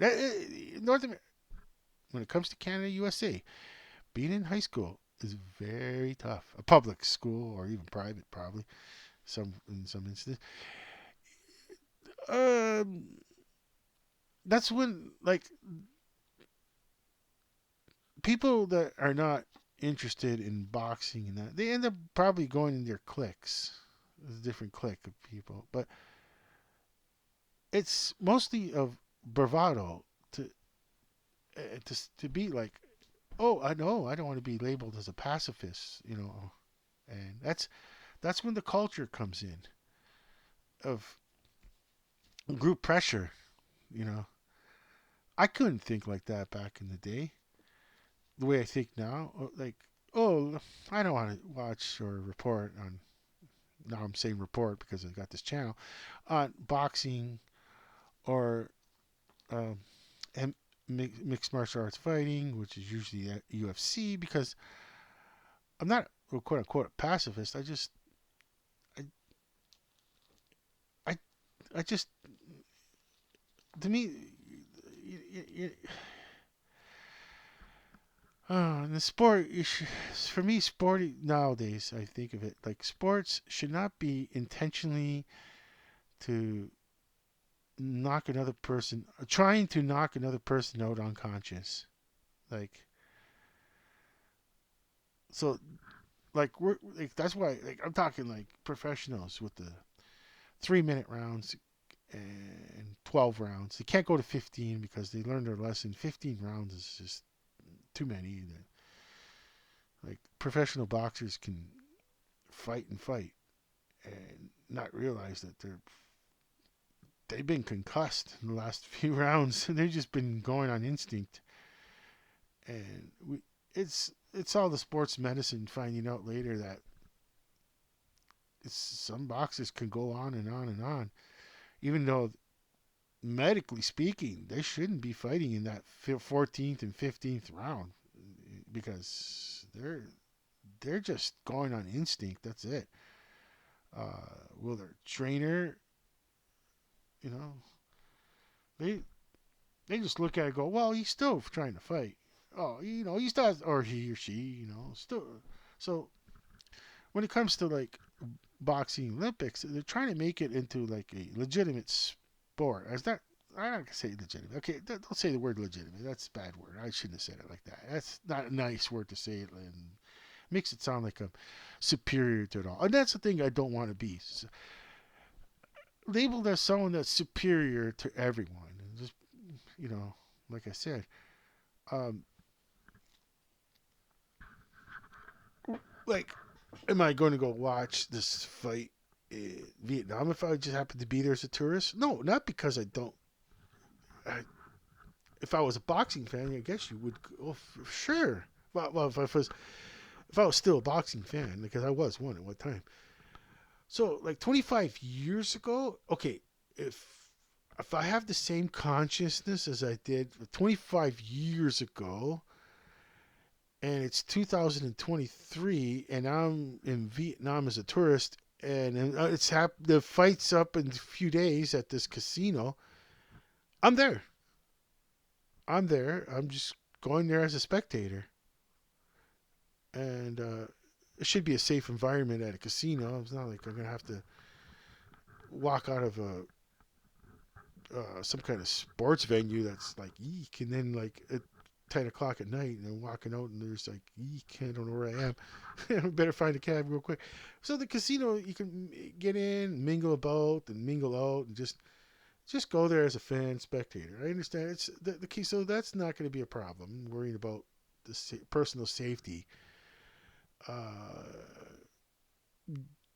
an obvious thing is don't cheer for the Mexican national if you're in Vietnam when the Vietnam hero of boxing is up. Just it's like be respectful. Just go. Nice. Like, nice fight, and that's it.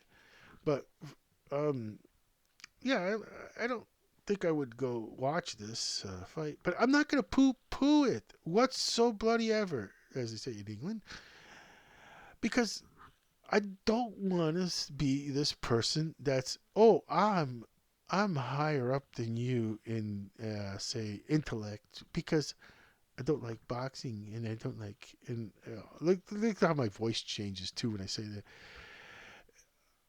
I'm just talking like for my own personal and that's it. Like that's all. Not something that's like like I'm above it all. I'm not above it all. We are learning every day,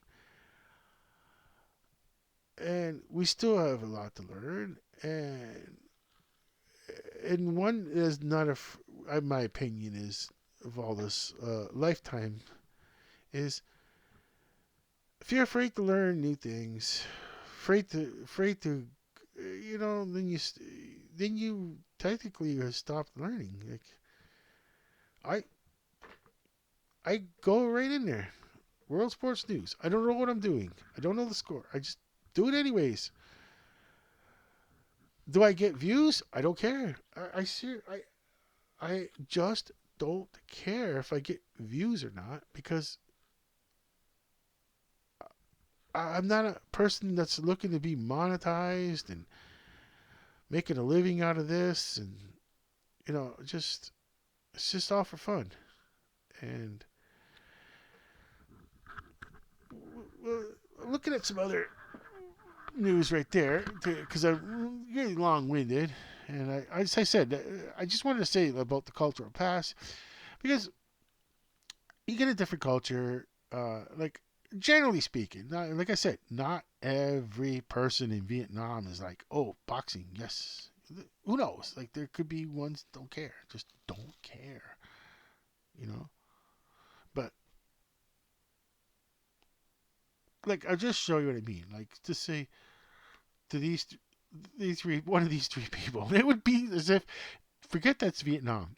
Just pretend it's looking at the photo. It's anywhere else in this world too, even in Canada or USA, and like look, just a generic boxer. This is the Vietnamese boxer. It looks like I guess that's I don't know who's the boxer and who's the sparring partner. I'm not sure if there's a sparring. Yeah, okay, that looks like the boxer because the guy holding the ball looks like his trainer. He's a little old too. He's a little older, but definitely the other guy in the white shirt is a trainer. But like, like the way I'm talking right now, they're like, okay, what's your problem? you know, I can't. I'm saying like I'm not gonna go up to these three and start going on about being like boxing this, boxing that. No, they come from a different world than I am, and it's just I changed my views. I just changed everything, and I'm just older person. But if I can imagine, born just 20 years ago, like I said, if I was a tourist in 25 years ago or something like that, and I'm 25 years old and I'm a tourist in Vietnam, yeah, I'm going to a boxing match the way our consciences and the way personal feelings are. But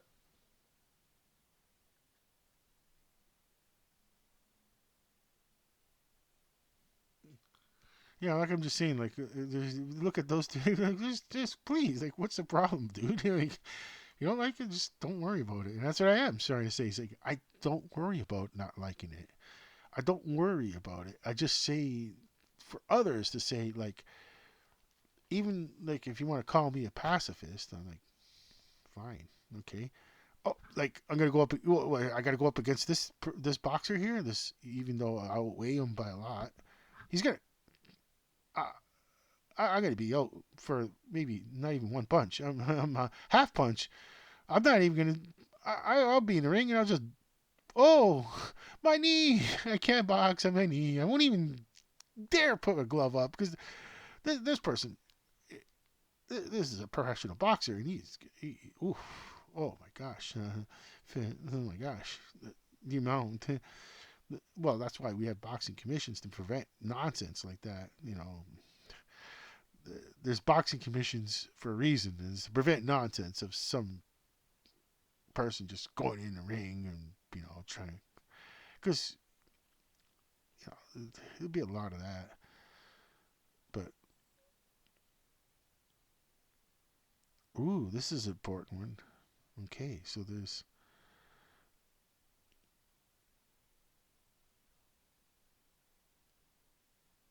says Qatari. Okay, I gotta try to click on it without getting all these things. Qatari referee to manage match between Vietnam and Iraq. I mean, he's going to be neutral. The game is scheduled to take place November the 21st at My Dinh National Stadium in Hanoi. Ooh. So FIFA picks referee Alimari Abdullah. Hmm. I don't know. Should they just went with a Honduran referee or Mexican or someone from Africa? Someone that, I guess it is Iraq. He's from Qatar. I'm not gonna. No, there should be no need to question anything like, oh, what's gonna, you know. But I'm gonna say it's gonna. Let's see what they say. I hope they don't come up with those angles. Okay, referee El Mari Abdullah from Qatar has been appointed to the main as the main official for the match between Vietnam and Iraq in the second qualifying round. So it'll be after that first game where they're playing. I forget, was it they're playing? But this is going to be their second round match, and according to Asian Football Conference, Abdullah will be assisted by Khalif Kahad and Ashman Fazai, both from Qatar. I said those names wrong. And then will be a fourth. There'll be a fourth referee. They got the headsets. It should go fine. It should go without a hitch. My opinion is I think it should go fine without a hitch. Okay, let's see. Okay,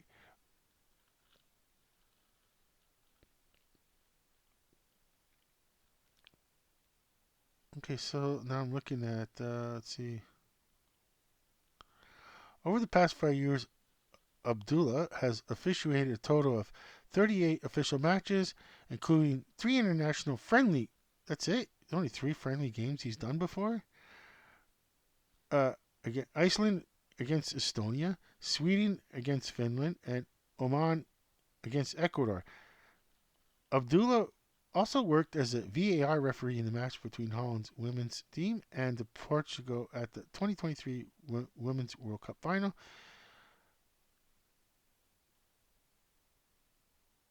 Okay, so the Vietnamese team, led by coach Philippe Troussier, it sounds like he's a French national, will play will first play away against the Philippines on November the 16th before returning a home game against Iraq on November 21st.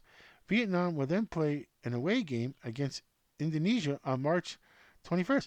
Okay, so I guess I don't need to go into the Vietnamese sports news again. I'm just gonna check Next week, I'll check the status on the World Cup qualifying for Asia. Okay, so with that in mind, all that I said and everything, I'm gonna go one more place, which is in Asia, which is gonna be. I'm gonna try Thailand, and I'm gonna say Thai boxing is probably gonna be numero uno. So now I'm looking at some sports news in Thailand, and Sports Mad PM toasts Thailand's Asian Game heroes at party. So that okay. So then I'm just looking at all the headlines for now. Okay. Then there's a Sealy Thailand together create the golf magic at Golf Renaissance Golf Rendezvous. Okay. They're surprised the second story is golf, but the first one is about the Prime Minister of Thailand is at a banquet for heroes of the Asian Games. It must be who did really well at the Asian Games. And the third story is the Tai Taekwondo star. Okay, claims 50th career victory at World Grand Prix Championship. I didn't know there was a. I'm gonna next week. I have to. You gotta report on the Taekwondo. Um, I think that's just points Taekwondo. It's not really combat. Like it's not super combat sport. But then the story is the sprint, and then the story with this Thai sprinter Pure Pole breaks his record again at the 19th Asian Games. Okay, so that's then golf. Okay, surprising. There's golf stories. Okay, like I'm not like saying like there's no golfing in Thailand, but I'm just I mean there must be something going down. Really, rising star. Yeah, yeah. Okay, of course, a rising star. You got to have your one golfer that's going to make the headlines of in the sports. Yeah. Then that's advertising. Okay, and then I'm just going. Obviously, like when I say soccer, there's the one sport it's in Thailand. I'm gonna go to last. I'm trying to get around it. It's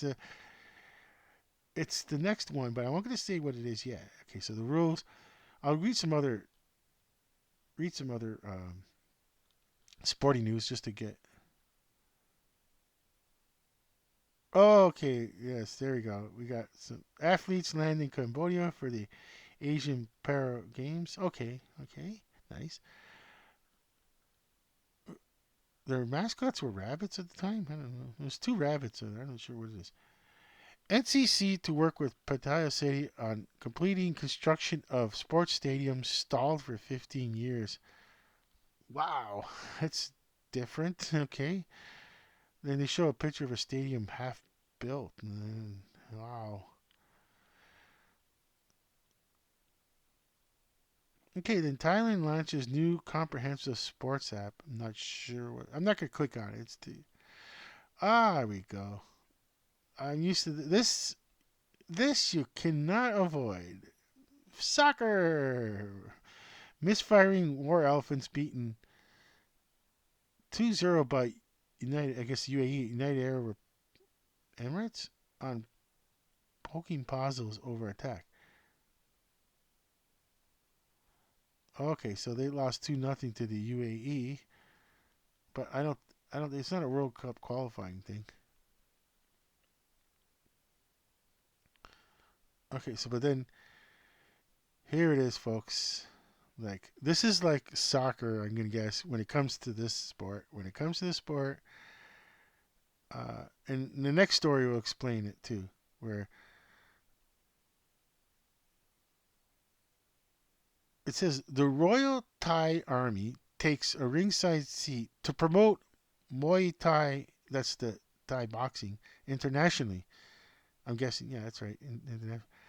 And they show that it's something different than we're used to seeing here. The Thai boxing, especially with the. I guess you can grab someone's leg. Oh yeah, but the kicking part, yeah, it's not really kickboxing. It's different.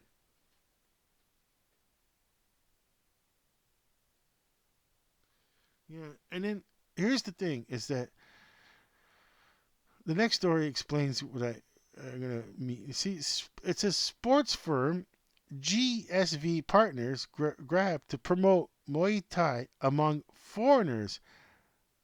Well, make sure the venue's safe for foreigners to just go to. Like the casino seems like a safe place to go.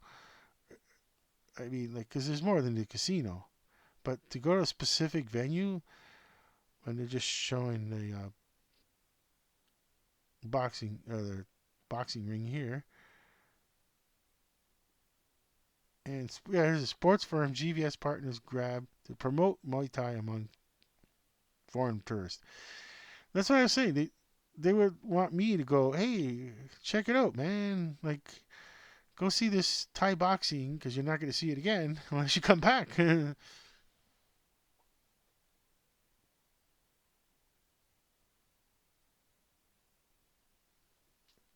Yeah, like I said, it's very sports specific thing to one nation. So you got your oh, this one's cool. I like this. Thai snooker ace. I can't say his name right. Thep Shapilia pulls through to finals for face off with. I'm gonna click in on the story because it's billiards. Thai snooker ace. Wow, I didn't know you were allowed to go on the table. I guess without using the bridge, as they say, can you use a bridge in snooker? Is the bridge out there? I'm looking to see if there's bridges on the table at the side of the table. Are you allowed to use a bridge? Yeah, I guess you're allowed to use a bridge. Thai snooker ace Thep Shipulia pulls through to finals with face off with China's Ding. Okay, I just that's a nice story. I listen look because you don't really see billiards or because they're playing snooker, which is it's it's it's more like easier to to, to internationally snooker than it is for the billiards in this side where it's eight ball. The American billiards standard. Look at the size of the table, the billiard table, and, and I didn't know you were allowed to put a knee on the table like that.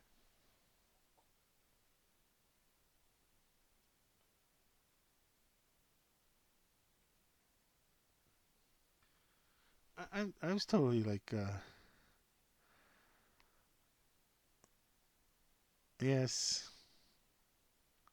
See, that's one of those things that if I would like to like if it's late at night and well, like you got all these sports channels here, you pay for all this cable and they repeat the same programs like in Canada it's Sportsnet 1 Ontario, Sportsnet 1, 2, 3, 4, Sportsnet Ontario, Sportsnet specific Sportsnet out west, and it's like, and then TSN's 1, 2, 3, 4, and 5, and then it's uh, like why can't one of them instead of showing the same like first two same thing, so like show something like this. I remember they used to do stuff like that. Now I don't really see it as much. Where show that billiards match, as they say, a snooker match. I'm interested in it. I'm gonna watch it. I mean it's like it's just something different to watch. I'm not like don't show it on a Thursday night football game and there's unless it's okay because then there's the repeat and I'll watch it later like the repeat. But like why not show like different things on there's different channels and give everyone just a taste of how much like to me it's like you're not gonna have to. What are they gonna charge the TSN or Sportsnet to air this? I mean, come on. Like, what like, aren't they glad enough that people are actually watching it? To start off with.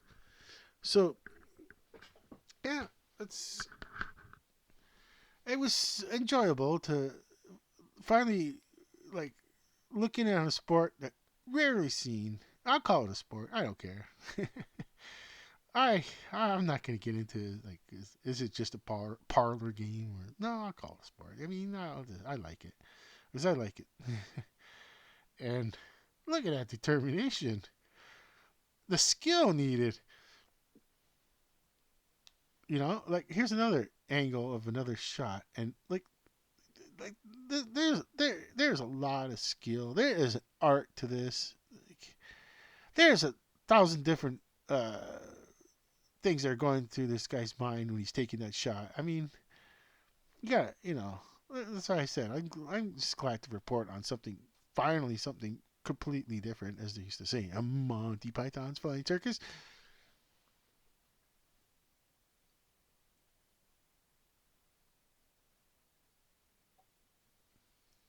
Love it, love it. All right. Oh, let's look into this one. Singapore. What? Oh no, it's no.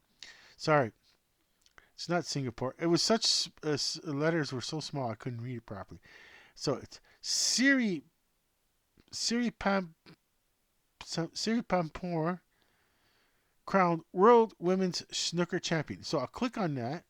Hopefully you get the story. Okay, yeah. Oh, nice. Okay, good. Ooh, a 24-year-old, better known as I don't know why, but Baipat Shurucha beat Yulu of China. Is it 6-8, 6-3 in the final of the 2023 World Women's Snooker Championship at High End Snooker Club in Bangkok. Nice. See, that's what I want to report on. Now I'm glad I went here because I look at that happiness. Can't help but feel good just to look at this picture, and it makes me feel good. Just enjoying the atmosphere of her championship. She seems so happy.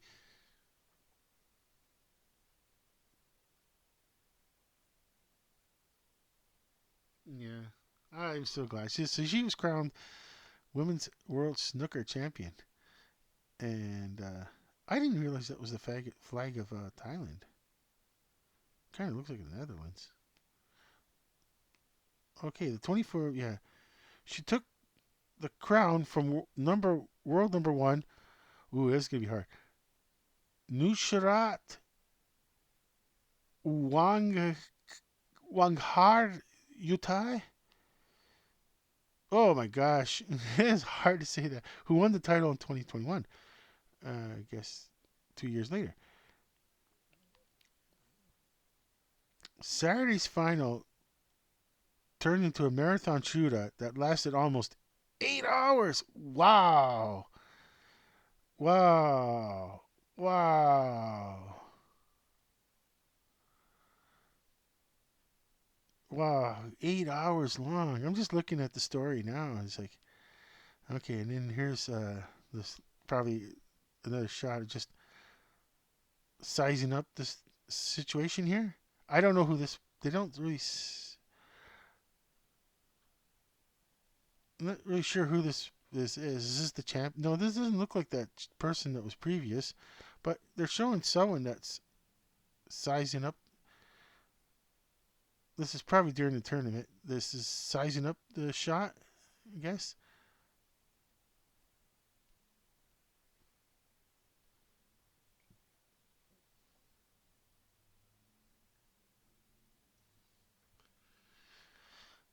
Okay, so oh, she became the first Thai to reach the number one world number one in women's snooker. Nice, nice. All right, nice. A nice feel good story. You know, I had to get a feel good story. I had to go all the way to Thailand, and find a snooker tournament. Uh, nice. Okay, I'll give Africa a cold try here. I'm gonna hit pause because try to try to just really wrap it up with Africa, and then I'm gonna wrap it up. Well, I was looking over the African sport, like continent of Africa, which is huge, very huge compared to like I say, we this is like sports and just a commentary on general life that we don't realize how big the continent of Africa is until we get bombarded with the information on the internet. If you happen to just click on all those things that say actual size comparisons, and it is incredible to put Europe in like if what like to put the actual size of Europe inside the actual size of Africa. It is incredible how large Africa is, but we are so used to like in this side of the world is what they call the Mercator, if I say it right, Mercator map, where because most of Africa is like not like of much interest to us in this side of the world, where we don't really need like Chad to be its actual size, the country of Chad, because my guess is it could fit probably so many European countries just in Chad or Syria, or even like Syria. But the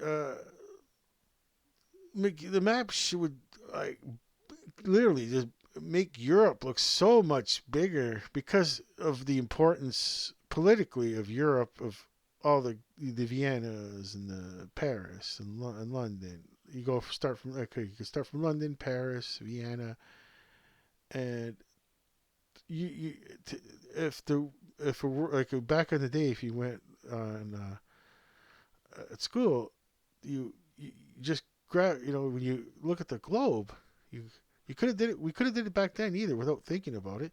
Is you just get a tape measure, get a globe measure what Africa is, and then it's or measure actually be easier to do that. Measure do this measure Europe, and you gotta remember that the Mediterranean Sea cuts a lot out because you got Spain and Italy and okay and Albania, and you got the Mediterranean Sea, so that's all cut out. That's not part of land mass. It's not land area. So yeah, measuring Europe just with a simple tape measure, say from Lisbon to say somewhere like in I guess yeah, it would be Moscow would be a good yeah from Lisbon to Moscow, and because that's still part of Europe. That part is still part of Europe, and then compare it on the just on the globe to Africa, and you realize, wow. But and then I'm looking at the sports scene of it, and it's just I kind of what kind of expected. A lot of soccer, because soccer is very easy. As I said, it's such an easy global sport because it doesn't take much, and the chance of okay now the chance of making a club, as they say in that side of the world, in England and Europe, it's it's slim, but if I can understand if you're in Africa, whatever country you want to name, Nigeria, Niger, Chad, as I said, Libya, Morocco, or Botswana, your feeling is like your best chances of success financially, which I don't care about money that much anymore. I don't really care about money. There's a certain time in your age, you get at a certain age, you realize like money's not going to change much for me, except make it feel better to be able to know that I can go to a grocery store anytime and buy groceries. But uh, I can't travel either, so I don't even care. It's like I don't really care about an excessive amount of money. I, I think I said I don't really want a huge home with like I don't.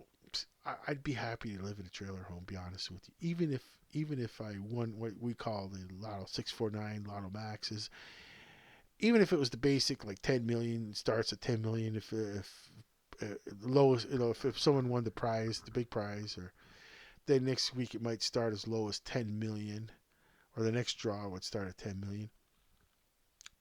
I I I'd be happy to live in a trailer home. And being in Ontario, I've been down the lake shore of Lake Erie lots of times where I would just be happy to just live on Lake Erie with a trailer home. And the only reason why I have a car is just to do grocery shopping. That's it. I don't. There's no traveling in my world. There's no traveling. I don't even. I don't. I guess I could venture out in Ontario and just kind of day trip it with a conversion, a motorhome conversion van where it's like a nice big Sprinter, those big Sprinter Mercedes Benz vans. We turn that into day, just a day stay motorhome because I would need that to travel. I would need to be able to lie down for a couple hours before I move on again or go some. So I don't really like have that feeling for money, but I understand that young age, like it's it comes naturally to people. They just want security. And money is security that you can enjoy your life. And I realized it too late in life where I don't know. I mean, just we have to deal with what we have in this world, and yeah. So soccer, of course, is numero uno from all the news reports I'm seeing on there. The soccer, and then there's the running. Of course, running. You know, um, why so many Kenyan runners? Because everybody's trying for it. You know, altitude high training also. Now, like on this side of the world, not everybody's gonna go into a marathon, and the person, like say someone that's a possibly a good marathoner. Well, they're probably into another sport, possibly. Who knows? I mean, like if you're not, like we have a lot of ways to find a marathoner because you gotta have a natural ability, and then later on, it's like for me, my marathon career is mostly non-existent because I had what I guess they called it a stitch. I would cramp up too easy. No idea why. I just cramp up my stomach, even though I was in great shape. I could run the fast, probably like the 100 meter. I I was probably one of the fastest with training, but without training, I was really good. If you get training 100 meters, okay, you're shaving off a second or two, which is a lot. It is a lot to shave off from going the natural whatever speed to shaving off a second or two. Takes a lot of training, which I never had. So I could, I could run like that. It's no problem. But it came to marathon. No, I couldn't do it. I just had the stitches. I just couldn't. I couldn't run a marathon. And I understand. Like, so the marathons are another item that's on the news. And the other thing is that mostly South Africa. It's going to be the rugby news and soccer news too. Whereas your Morocco's and it's really segmented in areas. I notice in like this, like the Morocco's, Mauritanias, the Cameroons. They're into like a lot of the soccer to get as a way to get out. And then you got your the countries in the highlands with the marathoners, and then there's a big gap, and then it goes to South Africa, which has modern, super modern amenities. None of the rest of the countries don't. I'm just saying, but in South Africa, yeah, there's it's pretty sports heavy.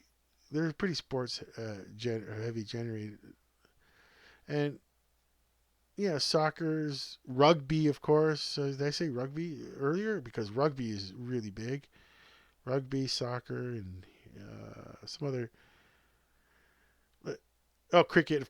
Cricket. Yeah, things that like South Africa pulls together to try to make international, like an international presence, a good, like a strong international presence. Oops, when they go on the scene. Now, let me look at it one more time. Just say, yeah. See, like when it comes to like Egypt, yeah, soccer, uh, pretty sure. But then and then oh, okay, Osprey's triple cheetahs loan deal game changer. Oh, rugby. See, I knew it. Rugby. Okay, now I'm gonna go on this Osprey's triple cheetahs loan deal, a game changer. Rugby union. Okay, and I'm gonna guess it's gonna be South Africa, and I could be wrong. Okay, let's see.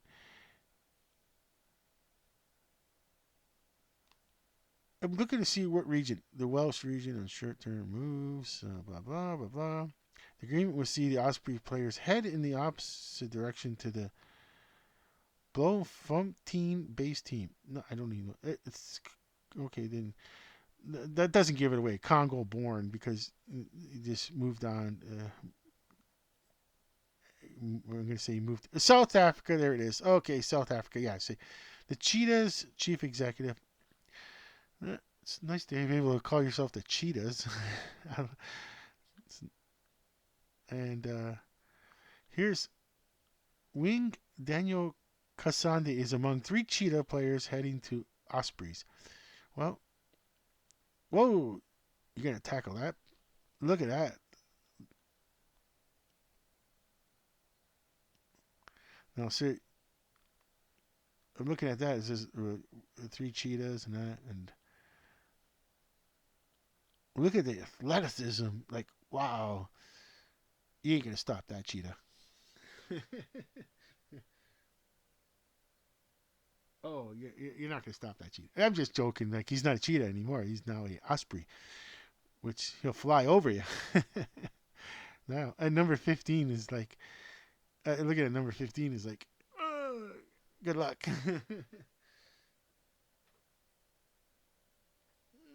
Good luck stopping that cheetah. He's gonna outrun you. Yeah, it looks very athletic. Okay,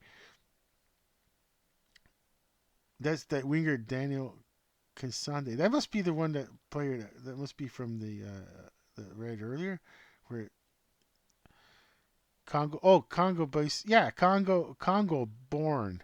Yeah. Okay. Oh yeah. If you're gonna you're gonna find a unique athlete from the Congo, you gotta scoop him up. Of course. And this is played all five of Cheetah's games in Europe last season.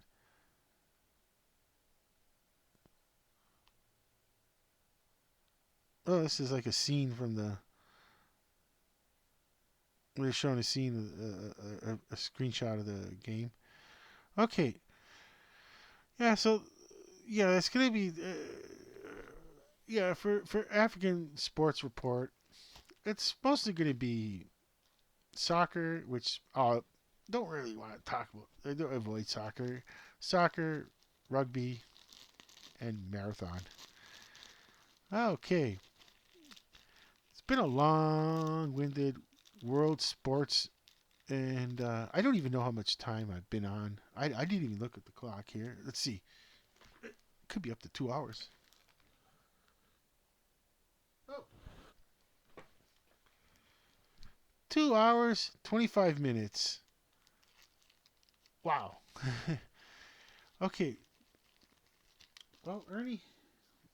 Well, Ernie, didn't even mention your special guest, eh? They're Mr. Rubber Ducky. Rubber Ducky, you're the one. Rubber Ducky, you're lots of fun. I remember that when I was a kid. Wait, was I? Eh, I'm trying to think. Was I getting too old to watch Sesame Street at one time? Because it didn't start till Sesame Street was in 1969, and I'm like, did I watch Sesame Street? I'm not sure. I seen it, but I think I was getting really old to be watching Sesame Street because it's geared towards very young. I didn't realize it till like I was reading up on a bit here in Ernie and with Ernie and new. I didn't know who that person was with Ernie, and that was like I just kind of looked up real quick, and I thought they were trying to make some Gen Z X. There's a whole thing about like, and so I guess Ernie is only supposed to be 6 years old, which I kind of like. I never thought of Ernie as a 6-year-old. I mean, he's in an apart. He lives in an apartment building with Bert. Like, doesn't that seem like you're old? Like, I always thought they were like over 18. And this new character, which had her arm wrapped around Ernie, and I showed in the last one, she's only 7. Like, and learning how to skateboard. Not really. It's like, I thought that person was at least over 17, something like that. And they're only Muppets, so. And I thought, like, I don't. It's so weird. Like, it's just I didn't realize that they're supposed to be portraying all these young people, like very young. I don't really think of it like that. Just think like they're just Muppets to me. It's weird, but yeah. There's the old rubber ducky. Well, it's not rubber. It's a plush toy, and I just decided to.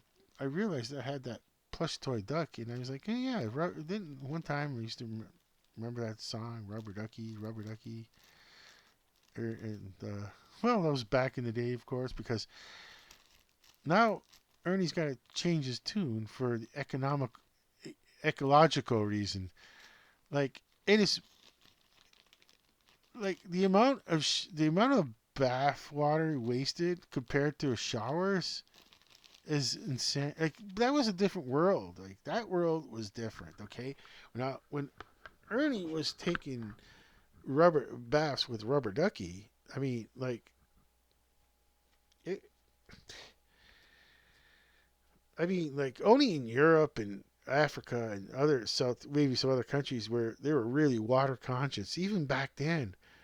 But here in Canada and USA, I mean, like it's like you want to take a bath? Yeah, go ahead. It's like, and then it became later on in life when I started seeing things like showers are much more ecological. I mean, like, there's like, you could take like 20 showers. You could probably take, a person could take 20 good quick showers in and out showers, really, while, people that shut off the shower quickly, lather up, turn it back on, lather up, turn it back. You could take 20 good showers possibly, or if, whatever. I don't know. I could, anybody could look it up. The amount of liters of water a shower takes to the one bath, and it adds up throughout the year. And if it's a household of five, this day and age, a family cannot have everyone take a bath. It's not very ecological. Uh, we, yeah, it's just, I don't know. It's just it's just funny. How do you promote showers? Now, Ernie, you got to promote showers. I don't know. Sports news review got into how how much it is much better for the environment to be taking showers than baths. But it's such a changing world, and and we like everything has we all change. And I, like I said, can't wait till I'm very old, like in my 80s and 90s, and just wow, what I don't I'm kind of scared to see what kind of world we live in. It could be filled with one neighborhood after another from say all the way from, yeah, it's already is practically from Toronto to Hamilton. It's one neighborhood after another. I don't I dare anyone to go to come to Ontario and go drive along Lakeshore Road on Lake north of Lake north it's north of Lake Ontario, and drive along the Lakeshore Road. Start at the Hamilton area. The drive into Burlington, and then without looking at the signs, try to figure out if you're in a different city or not, because you're gonna you Bront they call the Burlington, then the Brontes, the Miss even before Mississauga, I think there's Port Credit, and I guess yeah, I guess when you go into Port Credit, you realize there's a big difference. It's not. It seems like it's Burlington again, but you're not in Burlington. You're far. You've driven how many minutes, and then after that would be the Mississaugas, and then finally the Toronto, and I remember like as a saying like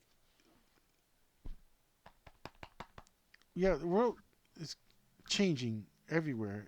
There's so many changes, and what sports are going to be like? Going to be different. Okay, like well, 20 years ago, NFL was still good. Like I'm just saying. So could NFL still be number one 20 years from now? I could still say yeah, NFL on this side of the world will still be number one. Will soccer be the number one sport participating in the world? Yes.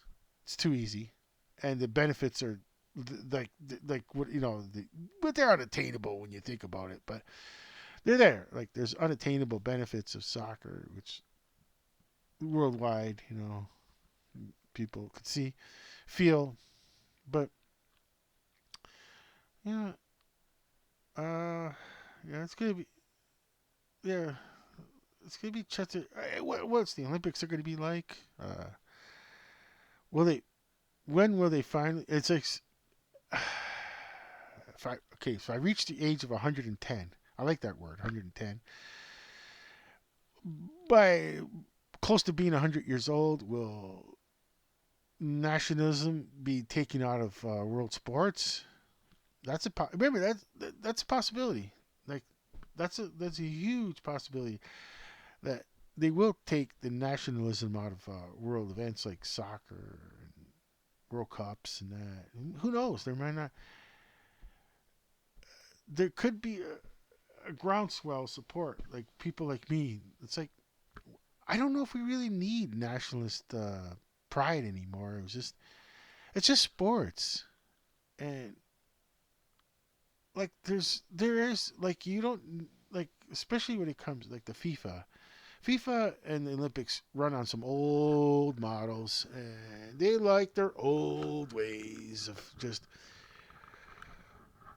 Chile has a team, and so does Colombia, and then Brazil, and of course USA, and then because there's such big discrepancies between a US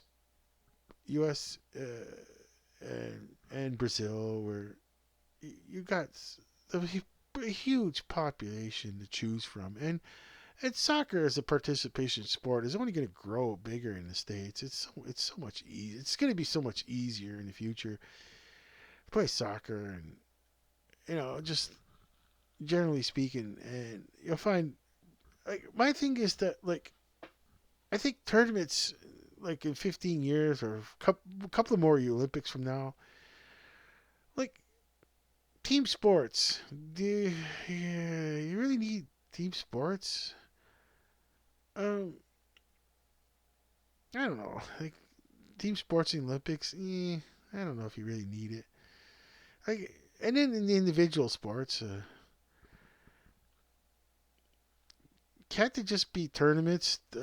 Like, and the finals is the Olympics. And it's like a person from wins a gold medal, and they just happen to be from a country, because nowadays are they really from that country like we think back in like the mentality I'm saying about the 70s and that it's like how many nowadays just like come from an impoverished country. They're not going to represent their country anymore because some countries don't even have a chance at a national team and that.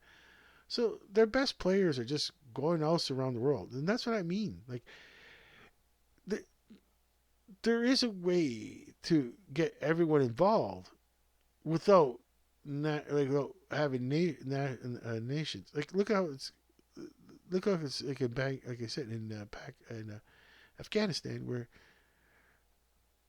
like it you can't you really can't go back to Afghanistan. Like one of those Afghan cricket players, can they go back to Afghanistan? I don't think so.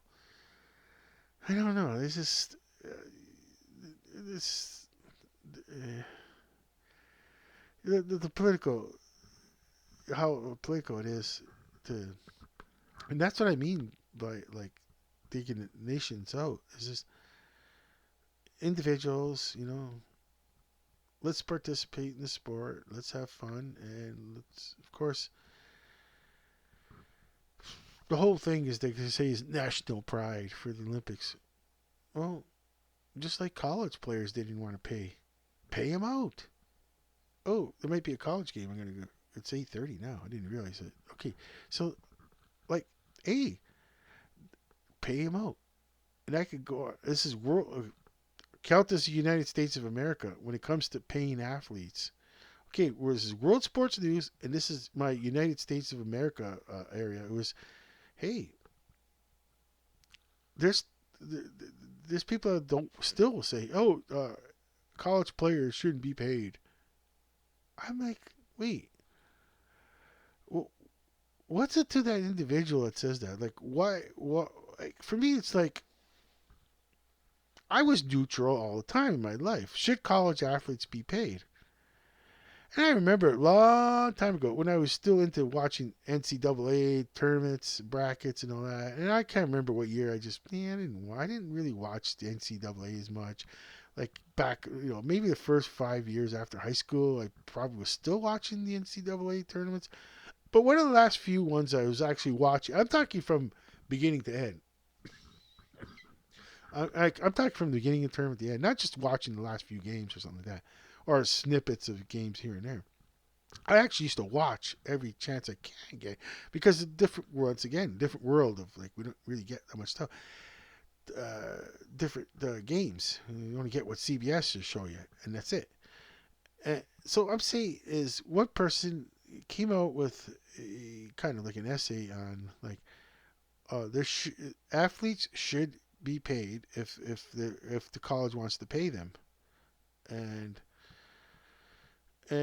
at that time, I was like, yeah, colleges ain't gonna do that because they just hoard all the money themselves. But now it's like, oh, guess what? Now college athletes are allowed to be paid, and I'm gonna say, yeah, it makes sense. It makes sense. Like you want, uh, like I don't know. It's like you want, like it just irks me to think they have some coach come out with making double digit millions. I forget how much, but double digit millions a year. has the audacity to say, "Oh, college players shouldn't be paid." Oh, why? Because you got to come to my school. I'm gonna be your coach, and you're gonna like it. Like FU University on that one. Like, come on. Like, like, like, that's just someone that's living in the past. Okay, and it was like, I think it was the controversy where someone calls in and says, "Can you explain how you're worth that much money?" And the person had his own radio show and freaked out on that caller. And like, I heard about this, and I listened to sports news late at night, and that's what I mean by old ways and old school mentality of thinking. It's like what is this coach mad about? Like, you got your your money, okay? You got but it's not good enough. You got to make sure that others don't get it, like, because that way they got to come to you. Like, oh, you, like, no, I don't even understand how the college. Now these are colleges with educated people. I'm gonna say educated because I'm just pissed. As I say, I'm not happy with this. Like that like, ask yourself that if you're on the college board. Like, why are you paying this guy this kind of money to talk nonsense? To go on his own radio show, whatever. Like, it's like, it's just mind-boggling. Like there's people that are struggling and they have to with loans, and this guy's probably calling in with who knows what kind of loan he has, a student loan. If he's a student, I don't know if he's a student or not, whatever. Let's just pretend that this is a student, right? He's calling in, okay, and it's like, why are you worth that much money? Like, you, and maybe he was trying to say, why can't you just, like, what's the big deal? Some of you could recruit players. Oh, no, no, no, no, no, no, no, no money to players, all for coaches only. And you have no business calling in like that. Like, wow, it's like, wow, okay, like like I don't know what his how long his contract is. Okay, how many years? But that's it. There's your money. Take it and run. The worst thing he did in life was go on a radio show, a weekly radio show, and berate this caller. Like he, like, like, like I said, these guys are all, or these whatever women too. They're on the board of directors. You're paying this guy double digit millions. You got a college, university. You you don't even say, hey, like, take a course in media relations and how to deal with the public at least. I'm helping the college, but I don't know what college it is. I can't remember what college it is. I don't really care.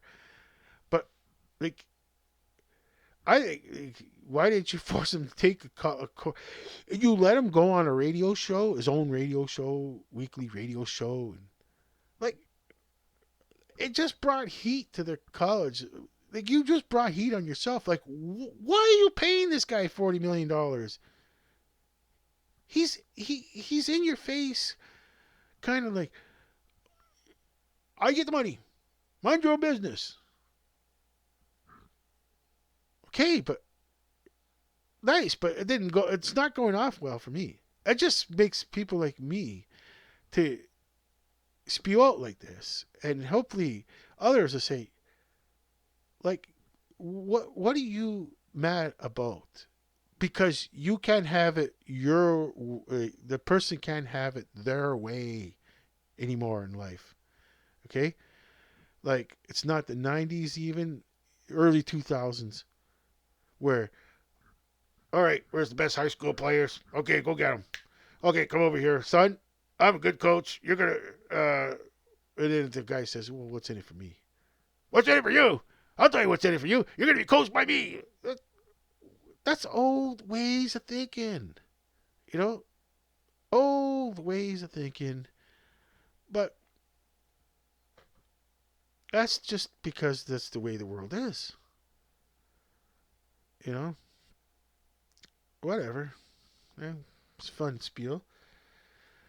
Boy, am I ever glad to get no views. And I hope I get 0 views. I don't think anybody is going to last to the end of this video. There's no one out there that's going to be able to listen to this video from start to finish. And that's what I'm glad about. I can't wait to play this years from now. And all these things I've been saying, it's going to be in the general consciousness. Okay? And it's going to be like, yeah, like, why don't we just worry about our own lives? And that's the thing I'm saying, like, as also in the sports, too, is that we have to, as sports fans, uh, there's intelligence among people to say things, you know, and those are questions that a sports fan can ask. Hey, okay, what's this? Fine. Do you get ridiculous calls once in a while? Yes, of course. But that's just life in general. Like I listen to AM 550. You know, uh, you can catch AM 550 almost anywhere in Southern Ontario with a good antenna with a good radio. And well, parts of Southern Ontario, up to close to Windsor and that. Up from Buffalo down Lakeshore, north Toronto. There's so much area AM 550 can cover. I could be driving in Hamilton and still listen to AM 550. So that's why I like the. Plus, I like the Bills and they're Bills backers. But going back to what I'm saying is that like there is the uh, odd caller and like let's say uh is Coach McDermott on the hot seat and one of the announcers, it's called Chopin the Bulldog, and he said, "No, it's too early for that." I mean, it is. It's a little too early for that. Like this is off. He didn't want to say it because he didn't want to berate the guy, but he goes, because this is something he would have said years ago, saying like, well, that's more like off-season stuff, and like when we don't have any material, we're gonna dig down and start saying, is this coach worth it? Is this coach? But right now, I understand you're gonna get unusual calls like that, but you do get. But generally speaking, like to just poo-poo someone that has says something because it goes against their like ways of thinking. But like I said, world is changing. Uh, just think of someone that's 20 years old, finishing law school in a few years, going to a lawyer in a certain amount of years, and then get appointed to judges in the United States of America. They would be ruling on things like just what happened with sports, like as in like should college players be paid? And if you ask someone a judge 20 years ago, it's just how the colleges would always be like, oh no, we're amateurs. No, you should be paid. No, it's going to ruin the sport. No, it's whatever. Oh yeah, then he was crying. The same person was also crying about what they call like players that don't want to play in the bowl games anymore. It's a meaningless bowl game because it's not towards the national championship. Okay, like someone like a was it Khalib Williams? I forget his name, but I think he's going to be the number one pick for the draft next season, the next draft. He's going to be number one.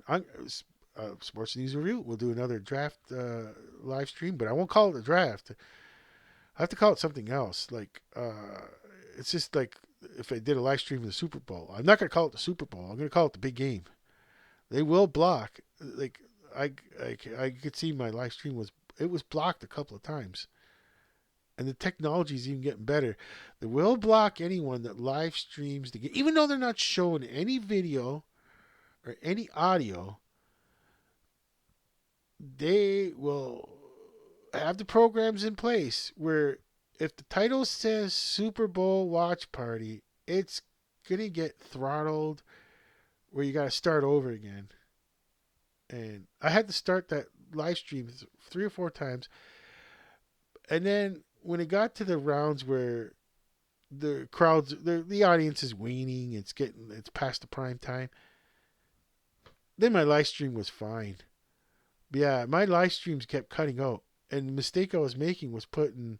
I realized it was the title. I think was like like draft. Okay.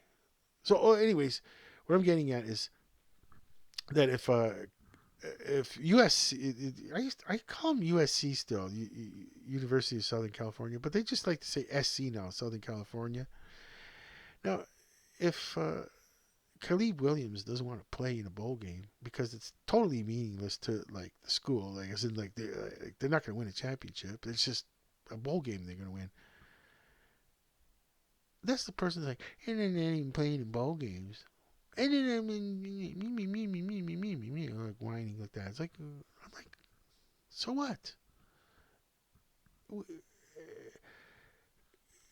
You're gonna blow out his knee for a meaningless bowl game? And this is like this is the face of a NHL, the face of an NFL franchise in the future. Whoever drafts Caleb, USC. I call it USC, University of Southern California, because I'm still stuck with that name. Mark my words.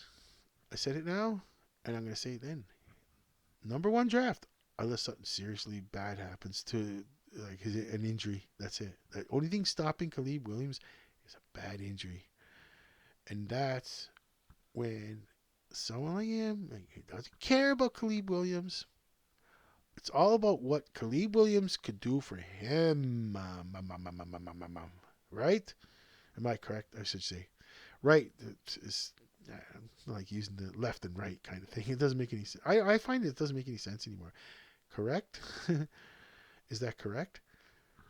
All that kind of person cares about is what is Caleb Williams going to do for me? Do I care if he? Well, I don't want. I say he's cold-hearted. The coach is not cold-hearted. Like if he had a Caleb Williams on his team, he doesn't want to see him blow his knee out and ruin it and possibly not have an NFL career because of that.